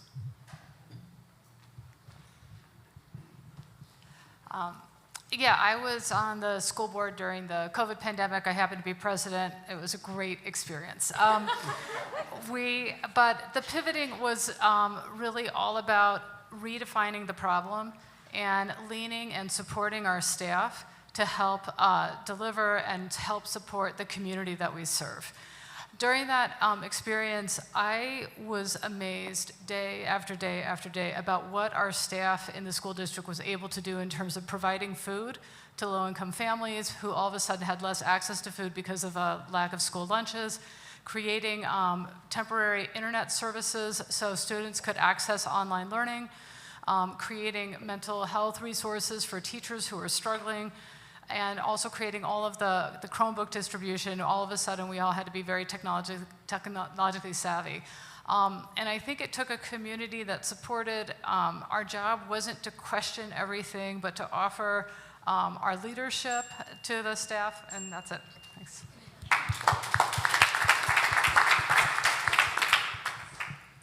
Thank you for that on-the-fly question. I actually appreciate it because for me, we shouldn't need to pivot. What we need to do is we need to build resilience on all fronts. Climate resilience, housing resilience, basic income resilience, to have the supports that we need, mental health supports, all the pieces that we're currently missing that mean when we have these things occur, we have to pivot. That's the wrong approach. It's very reactive, and we need to be much more proactive to ensure that everybody has what they need. I'm all about making sure that everyone gets what they need so we can come together as a community and enjoy time with each other. And so resilience is going to be the way to do that. We have to look at that. As I said earlier, then nonprofits cannot keep up with the need. So let's build the systems that we need to so that is not needed and we can have that resilience we need every day. Thank you.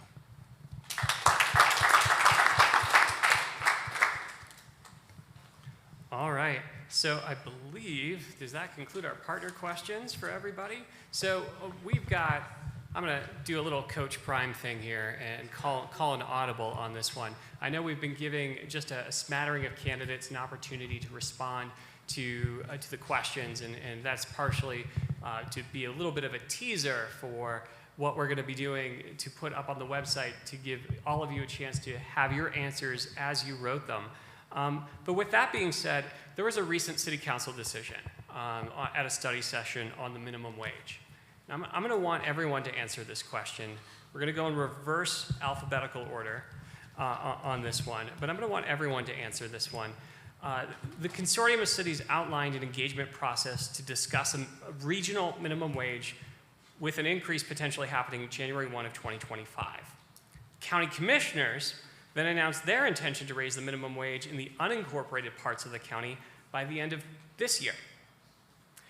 What actions would you take or would you have taken as a mayoral candidate, as a city council candidate, or as a current sitting elected official on this issue of raising the minimum wage? Once again, we're going to go in reverse alphabetical order on this one. We're going to start with Bob and move our way backwards. Well, first of all, we do need to raise our minimum wage. There's no question about that. The question is when. So back on May 25th, the city of Boulder decided, in partnership with Louisville, Lafayette, Longmont, and Boulder County, that we would target that change in minimum wage for January 1, 2025. That would give nonprofits and small businesses plenty of time to plan, about a year and a half. That was on May 25th. A few weeks ago, the Boulder County Commissioners changed their mind. They said, I know we said 2025, but what we really meant was January 1, 2024, 4 months from now. So that came back to City Council last week, and we were asked the question, do we want to accelerate things? And on a 5-4 vote, we said, no. Consistency is important in government. When we tell you something, when we promise something to you, we need to follow through on it. On a 5-4 vote, barely, we said, you know what we promised you in May, we're going to stick with, it's going to be January 1, 2025.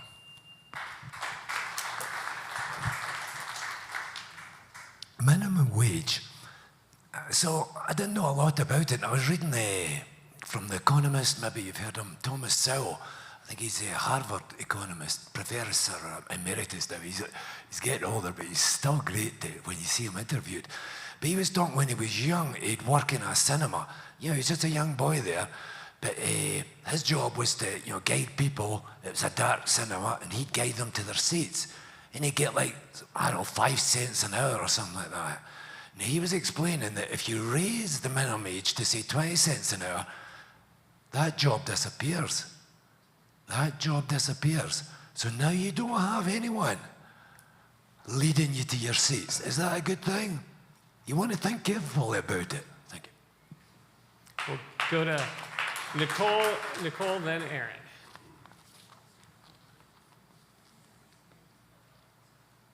Thanks for this question. My colleague Lauren Folkerts has been leading this effort for the city with staff for over a year, and I am very supportive of the process that they're working on to get our whole region to a place similar to where Denver is and to where the county commissioners are intending to go. They'll be identifying a target minimum wage, a path to get there as quickly as possible, given state constraints on when and how much we can raise the minimum wage, and then putting in place a wage escalator that will create a lot of predictability for workers and businesses. This process will be inclusive of workers, of labor, of human services agencies, nonprofits, and the business community, especially the small business community. I was in the minority on council that supported following the county and putting in place a faster increase in the minimum wage that would have gone into effect January 1st, 2024, because the landscape had changed since May. We heard from so many services agencies and families who are struggling and continuing to see record levels of need. The longer we wait to help the people struggling the most, the worse our economic crisis is going to get. Thank you.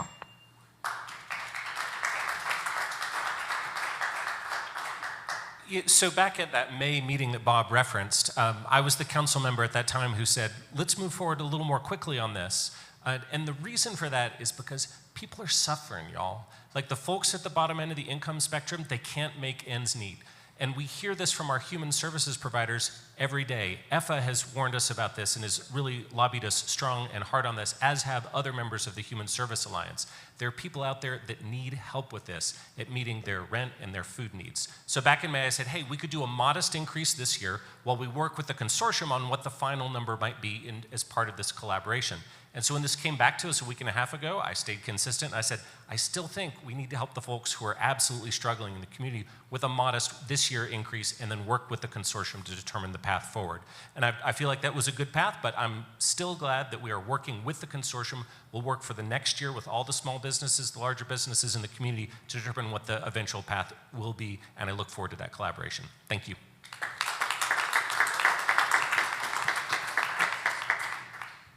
I'm going to give you a behind the scenes at City Council right now so you can hear the down low. That day was literally the worst day in my 2 years. First of all, I've been talking about for 2 years how our minimum wage is so ridiculously low that it's embarrassing. I was sick on that day in May when our City Council, except for Aaron, decided that we were going to wait till 2025. That was just in May. And now it's back. It's the end of August. We're giving everybody 3 months. And they want us to change our mind, which cities shouldn't do. And I had to vote to wait till 2025. Do you know what? People are suffering and they are struggling. So what did I do? What's worse, throwing myself under the bus that I did something that I was really against because I wanted to help people, versus keeping a promise that our city gave to our regional partners. We promised them 2025, we promised the businesses 2025, and now at the last minute we're going to change our minds. So either way, it was a lose-lose for me, and I'm sorry for everybody that I disappointed, to be honest. All right, so we'll move on to Ryan. Well, I've heard that the council job is tough. People keep saying thanks for your service, and I watched on who watched the session on Thursday, but this was tough. This was agonizing. I know this is literally one of the hardest things many of these council members have had to deal with. The decision has been made. We're moving forward. I think the question now is what do we do? So we have a council of municipalities process. We have a county process. We need to continue to coordinate and move this forward. And try to figure out how much we can do with the greatest speed that works the best for everybody. But we need to more broadly think about what is causing us to be in this scarcity situation in which people we have one of the most unaffordable places to live in the whole state. We need to have minimum wage at least at the level of Denver. But we have other tools we need to use to make sure that people can live and use transportation affordably. And beyond. So this is one of the biggest issues we need to figure out.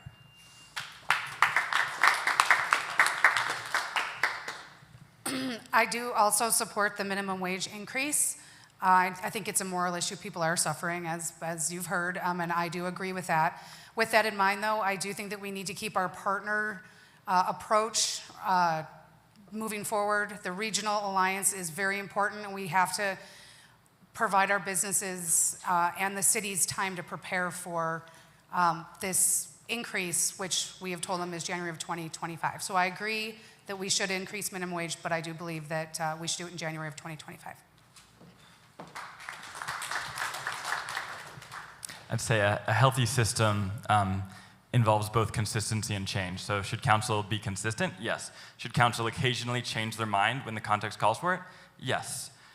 In this case, I think I would have supported the move to accelerate it a bit, provided that it was a moderate increase. I don't know the specifics, like hopping to $25 an hour in January 1st, 2024 would not be effective. I've talked to a friend of mine who's a small business owner. He would have probably gone bankrupt. But if we're doing something like this and we can either do it at a moderate rate that allows people to prepare appropriately, or create other safeguards that have subsidies for small local businesses for whom this is excessively challenging, then I think something like that is good. But I also, think the most important thing is we do need to have something changing to allow those who are most struggling to move. So we have to be able to balance those, and that's a challenging thing, but I'm glad that people in City Council are considering it. It feels like there's healthy conversations being had.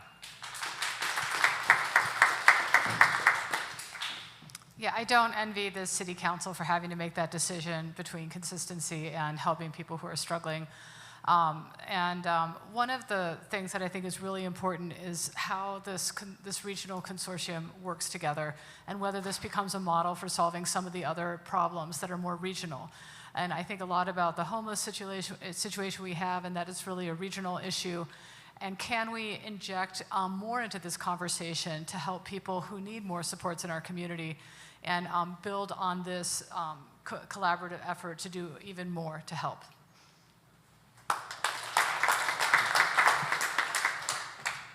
Yeah, this is a tough one, and as it falls to the city council. The city council should really only tackle things that are tough, issues that can't be resolved elsewhere.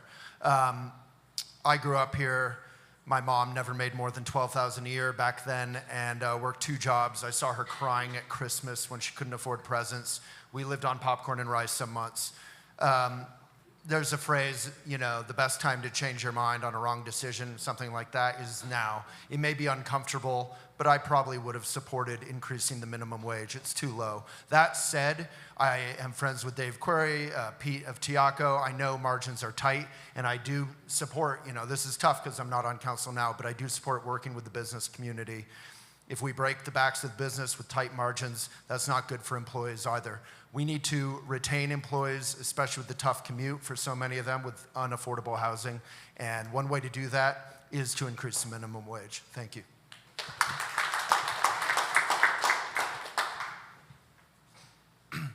As a working member of our society, I understand that we need to increase wages.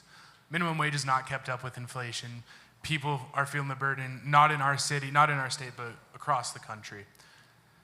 We need to focus on the small businesses that'll feel the impact from the increase on wage.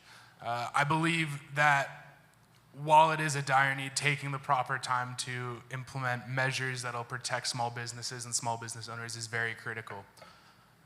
We also need to focus on housing. Housing is a critical component of this to bring in affordability, and making permanently affordable housing available for our working members in our community is critical. We need to understand that larger businesses are not going to feel the pressure of this, and I've seen a lot of small businesses in Boulder, on the Pearl Street area, be moved out of Boulder because of unaffordable rent, and the increase in wage, and just other things that have affected their margins. So we really need to focus our energy on providing for these businesses.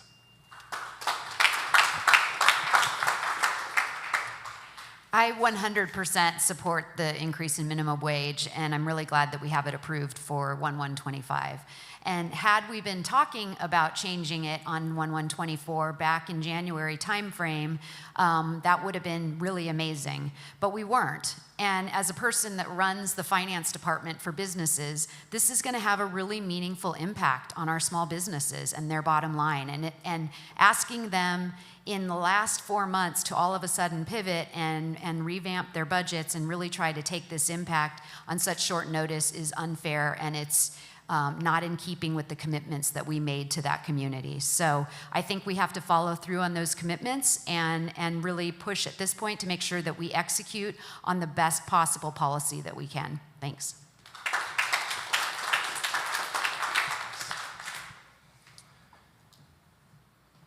Thank you for this question. I've heard several people say people are suffering. I'm those people. I struggle to pay my rent every month. I've used the city's rent assistance program last year, and I can't use it again until December. So every month I have to look at how I'm going to pay my rent, how I'm going to pay my bills to get to where I need to work. My wage is averaging out to about minimum wage when you look at an entire year. Even though the school district pays a higher hourly wage, because I'm only paid when students are in session, I'm basically making minimum wage. This is something that we need to change yesterday. So I'm sorry that we committed to something, we need to pivot, but we need to pivot now. Now, when it comes to small businesses, I know there's a real concern about that. Denver did this in 2022 and has actually seen an improvement in things by doing this. When we have money to spend on things other than basic needs, guess where we can go? To your small businesses and buy your products. Thank you.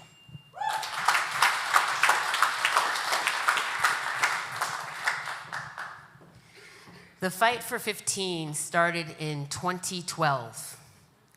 I'm reminded of James Baldwin's quote about how long do we have to wait for progress. He waited his father's time, his uncle's time, his sister's time, his cousin's time. I've also waited that long, intergenerationally as well. The time is now. I'm also a small business owner, however, so I understand the complexity of the question being asked. And I know that there are more solutions than are what is I know, thank you.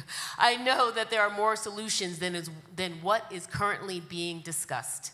Between the climate tax, which can support both businesses and families with housing, as well as the IRA, there are federal and state and local investments that we have not taken advantage of, we have not sufficiently talked about, and we are not positioned to access. So it is essential that we position our businesses and our families and our individual communities who live, work, and play here to be able to access every dime that we have available. Thank you.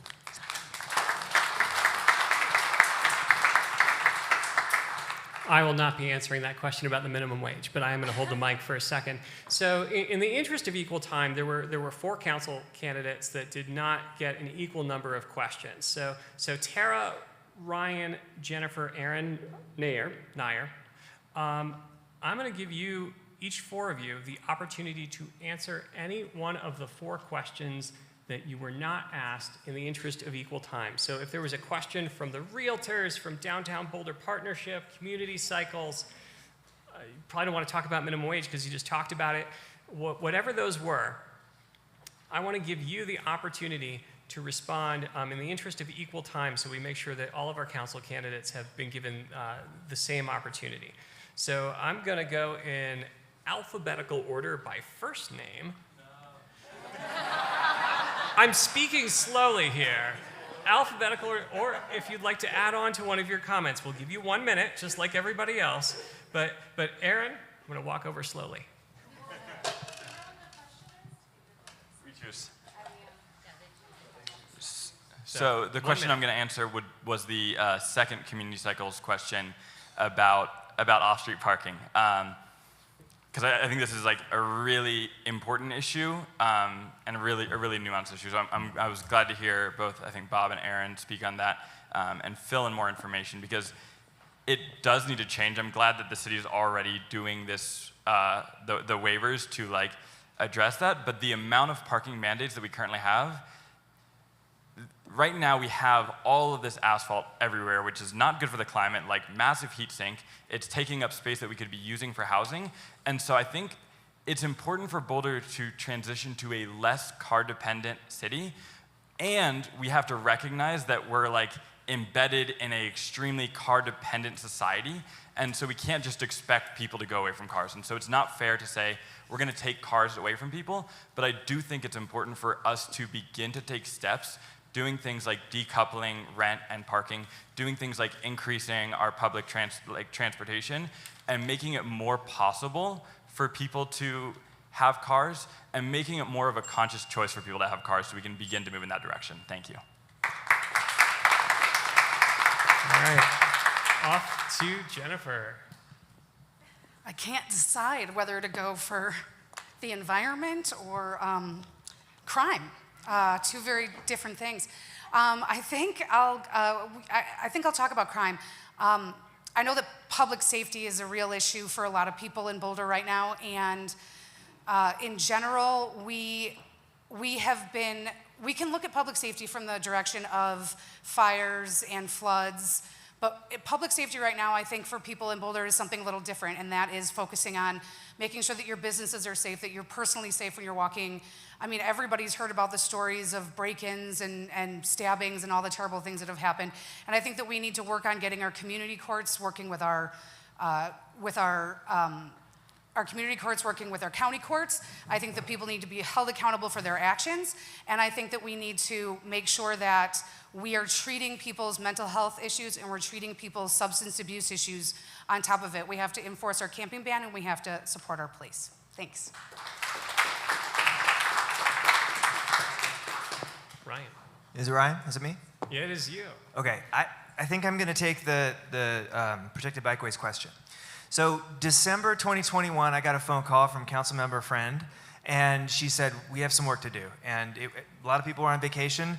That work was to get the core arterial network, the bikeway system that you've heard about, going. I'm a member of the Transportation Advisory Board. I've been on the board for a couple years.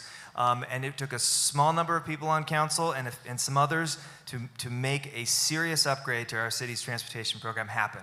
And that's when I started studying what it looks like to do legislation as a council member and got excited about it. We have to protect this and defend it in the next council. It's easy to say bike lanes are great, but this is going to come down to our elected leaders saying we're going to defend the system, even when people maybe don't like what you're doing with the driveway over here or over there. And as we do that, we have got to build back transit, and we've got to double, triple, and quadruple transit so that we can have buses every quarter mile within the city, so that we can take buses to Longmont, to Rocky Mountain National Park, to Brainerd, off to the cities or the state's bus thing, so that we can actually live and have a bit more abundance with transportation. Thanks. Sarah. Well, it's not easy to speak for 1 minute, am I right? It's really hard. So I'm not in the best mood, so I'm going to take the happiest subject, and that's biking, isn't it? E-bikes. So I'm going to talk about protected bike lanes as well. I'm happy that I was a part of the council when we got to do the core arterial network. It was you know what? I tore my meniscus like a year ago, and I haven't been able to hike. So all I've been doing is riding around my electric bike, and I can tell you that it's taken my life into my hands sometimes.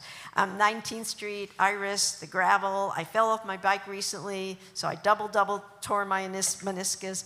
So for me, protected bike lanes are the way to go. First of all, they do everything we want. Getting on your e-bike does everything we want. It lowers our GHG emissions. It helps with VMTs. All the acronyms happen when it comes to biking, I tell you. And so that's why that's my happiest place, is to be on my e-bike, for others to get on their e-bikes and really enjoy, in this world that has so many problems, a little bit of enjoyment on our e-bikes. And that's how I'm ending.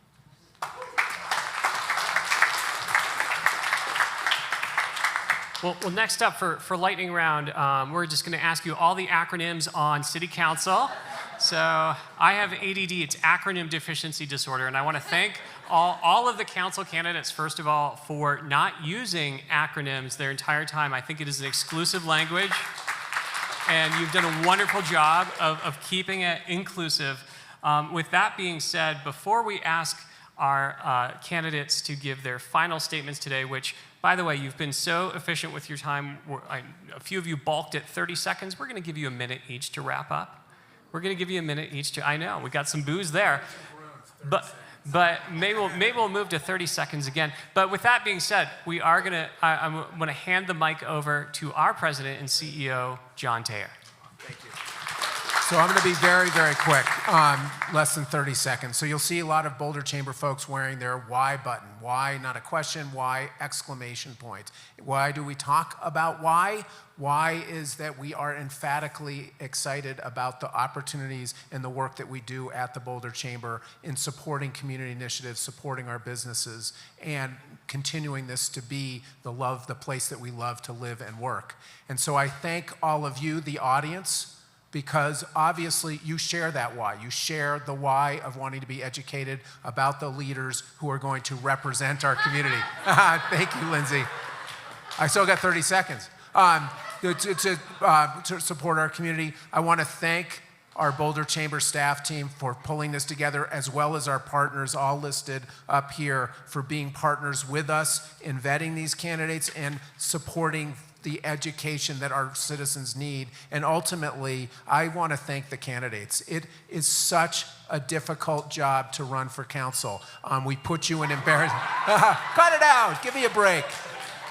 It is such a difficult job to run for city council. You put yourselves out there, you're putting yourselves out there for a purpose. It's the why. It's because you want to support and make sure that this community moves forward in a positive direction.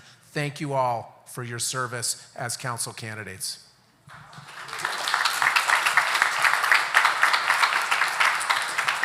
So with that in mind, haven't Lindsay and Darcy done a phenomenal job tonight? I know, they haven't given me the bell once, but That was your prompt. Anyway, so that being said, I don't want to forget one more time. Elevations Credit Union, thank you for being the sponsor of this event. Latino Chamber, Community Cycles, Downtown Boulder Partnership, Bolo Realtors, Community Foundation of Boulder, and the Human Services Alliance, thank you for your wonderful questions. And now to our candidates. This is the end of this road, but the beginning of a big travel for all of you. Thank you for your comity and your comedy tonight. We live in contentious times, and all of you have strongly held beliefs. That comes through so well. But also, the mutual respect I've seen on this stage is something that I hope we see plays out in the audience with your electorate and moving forward here, because this is the kind of conversations that we need to have. Tough, honest conversations, but doing so in a way that evokes understanding. So thank you for your tough comments and your understanding tonight. Now to the audience. Yeah, you can clap for that one too. But to the audience, thank you for taking the time to listen tonight. I know that there are more questions out there than there are hours in the day. I'm sure our candidates will stick around for a few more minutes before they make their concluding remarks. But give yourselves a round of applause for showing up tonight.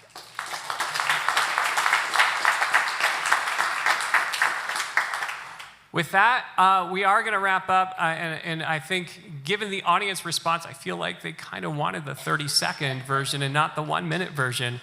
We're going to go in reverse alphabetical order because I haven't made way to this end of the stage yet, and we'll take it with Councilmember Yates.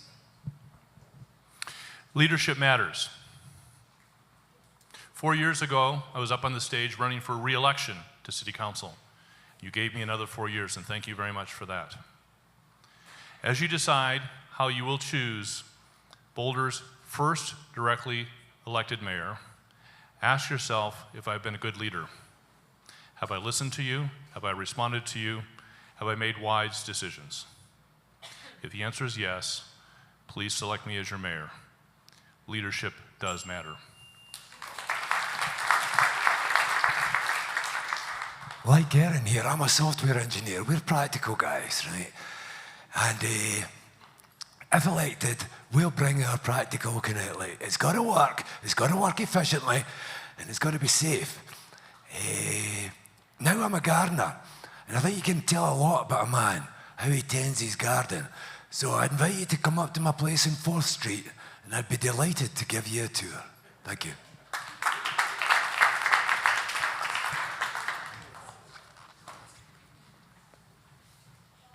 Nicole? Thank you. My vision of Boulder's future is a vibrant, sustainable, resilient city where people can't wait to live and work, where future generations will look back at us with gratitude, knowing that we used the enormous climate, economic, and social challenges of the early 2020s to set them up for success. We won't get there overnight, but knowing so many of you, I know we'll get there. If you want to learn more about what I've done with my 2 years on council and how I can help us move forward together as mayor, please look for my full responses on the Chamber's website or visit my website to learn more, Nicole4FORBoulder.com. Thank you. All right, we are fortunate to live in one of the very best places in the entire world, but we have big problems that we cannot shy away from. We have to make progress on affordable housing. We need better homeless solutions. We need more solutions for people experiencing mental health and substance abuse problems. We need to improve our public safety in our town, and we have to take rapid action on climate. But we can do this. And with your support and with all of us working together, I know that Boulder can and will become the just, equitable, and inclusive city that it deserves to be. Thank you.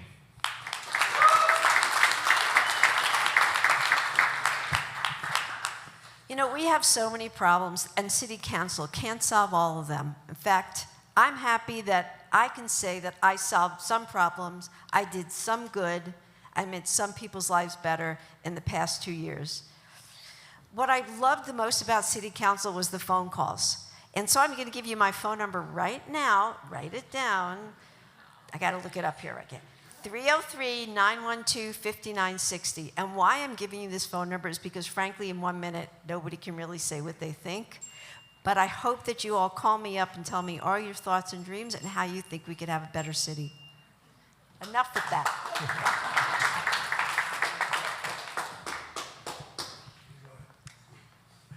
Okay, so affordability, safety, and inclusion, that's what I want to work on to help make Boulder stronger. And I'd like to tell you more about that, but I think to close, I would just like to thank you as the business community. I mentioned I grew up in a small business. It's a retail store business. I worked graveyard shifts. My parents' business were on the front lines of a lot of things in the community. About 50 years later, they're in the process pretty soon of winding it down, which I'm helping them to do. And I know that in Boulder, we have about 8,400 businesses, 90% of which are under 20 persons, 97% are under 50, and you're doing incredible work. All right. And I look forward to working with you more. I have more to say, but to be continued. Okay, 30 seconds. I think we need to consider the environment in every decision that council makes. I think we need to subsidize recovery and not enable addiction. I think we need to create more affordable housing. We need to hold people accountable for their actions, support youth and family services, be mindful of every dollar that we spend here in the city. I come from the perspective that I think everybody has something valuable to bring to every conversation. I'm a fantastic listener, and I really hope we can make Boulder all that it should be. Thanks. How blessed are we, y'all? We have an amazing populace that's super engaged and that cares. We have a really quality council that really cares and is working diligently on all issues. And we have some amazing candidates, all amazing candidates who really care and are working. I'd be honored to serve as part of this council. I have a knowledge and passion for sustainability, regeneration, ecology that's going to help me address the climate crisis on a local level, a knowledge and passion for technology to bring forward innovation, and a knowledge and passion for community and connection that is going to really help us work together on how we address all this. So I hope you, thank you so much. And I hope you. Hi, in the last 20 years that I've been living here, I've been volunteering throughout the community and also serving on school board. And every time I have a conversation with someone, I'm just impressed at how much they care. Even if we have completely different ideas on what the solution might be, we share the caring for the community, and we have a shared desire to see people thrive in Boulder. I think we can use that joint caring to get to a place where we can solve our most critical problems and have a thriving, livable, social, and socially just city. Thank you. So I was born here, and I had the gift of safe streets. We don't have that right now. I want everyone to have the opportunity to get a great education, have a great childhood here, or if we're already working, to have those safe streets and foster a wonderful business. I'm excited with the deep roots I have in this community to work in a coalition with these amazing public servants, and I'm proud to have a chamber here that cares about our values in common. Thank you. The things I love about Boulder are our amazing open space system that's allowed all of us to connect with nature. I love our vibrant Pearl Street Mall and business areas that give us quality restaurants and incredible entertainment. I love that there's so many family businesses and small businesses in Boulder that keeps us unique and keeps us diverse. As someone who was born and raised here and seen the changes over the last 20-some years, I bring a perspective as a young person in politics and also as a local. I believe that I will include full sustainability and reducing our carbon footprint with every decision I make. Thank you.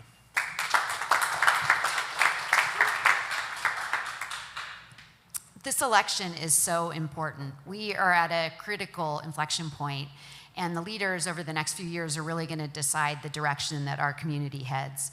Everybody up here shares a vision of a Boulder that's inclusive and safe and vibrant and wonderful, but we have different opinions on how to pursue those solutions.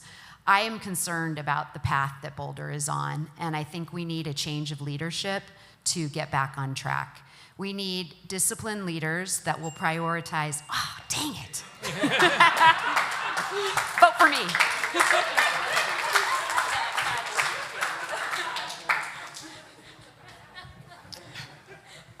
I'd like to close by saying that we need our basic needs met. I talked earlier about when we have money available, we can support all these wonderful businesses. I love eating downtown and other areas of the city. I want to do that more.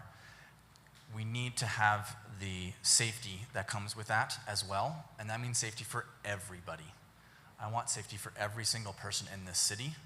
I want us to get housing for everybody, wages for everybody, transportation for everybody, climate resilience for everybody, and arts and culture for everybody. Thank you.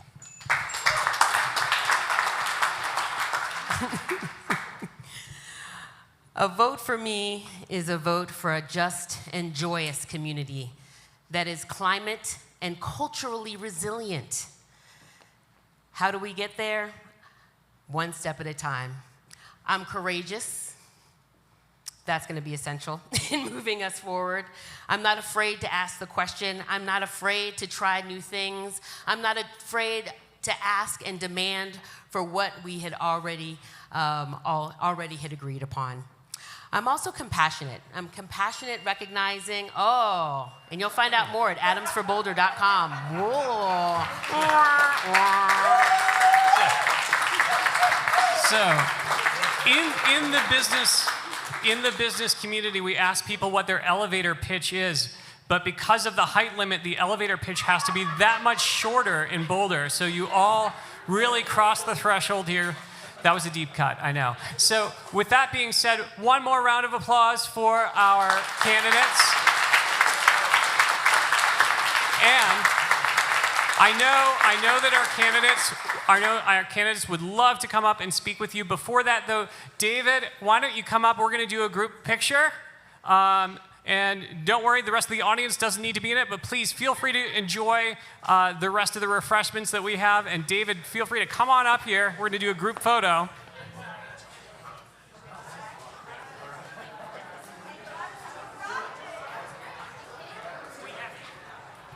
Could we have half of the council members sit in chairs in the front row? Short in the front.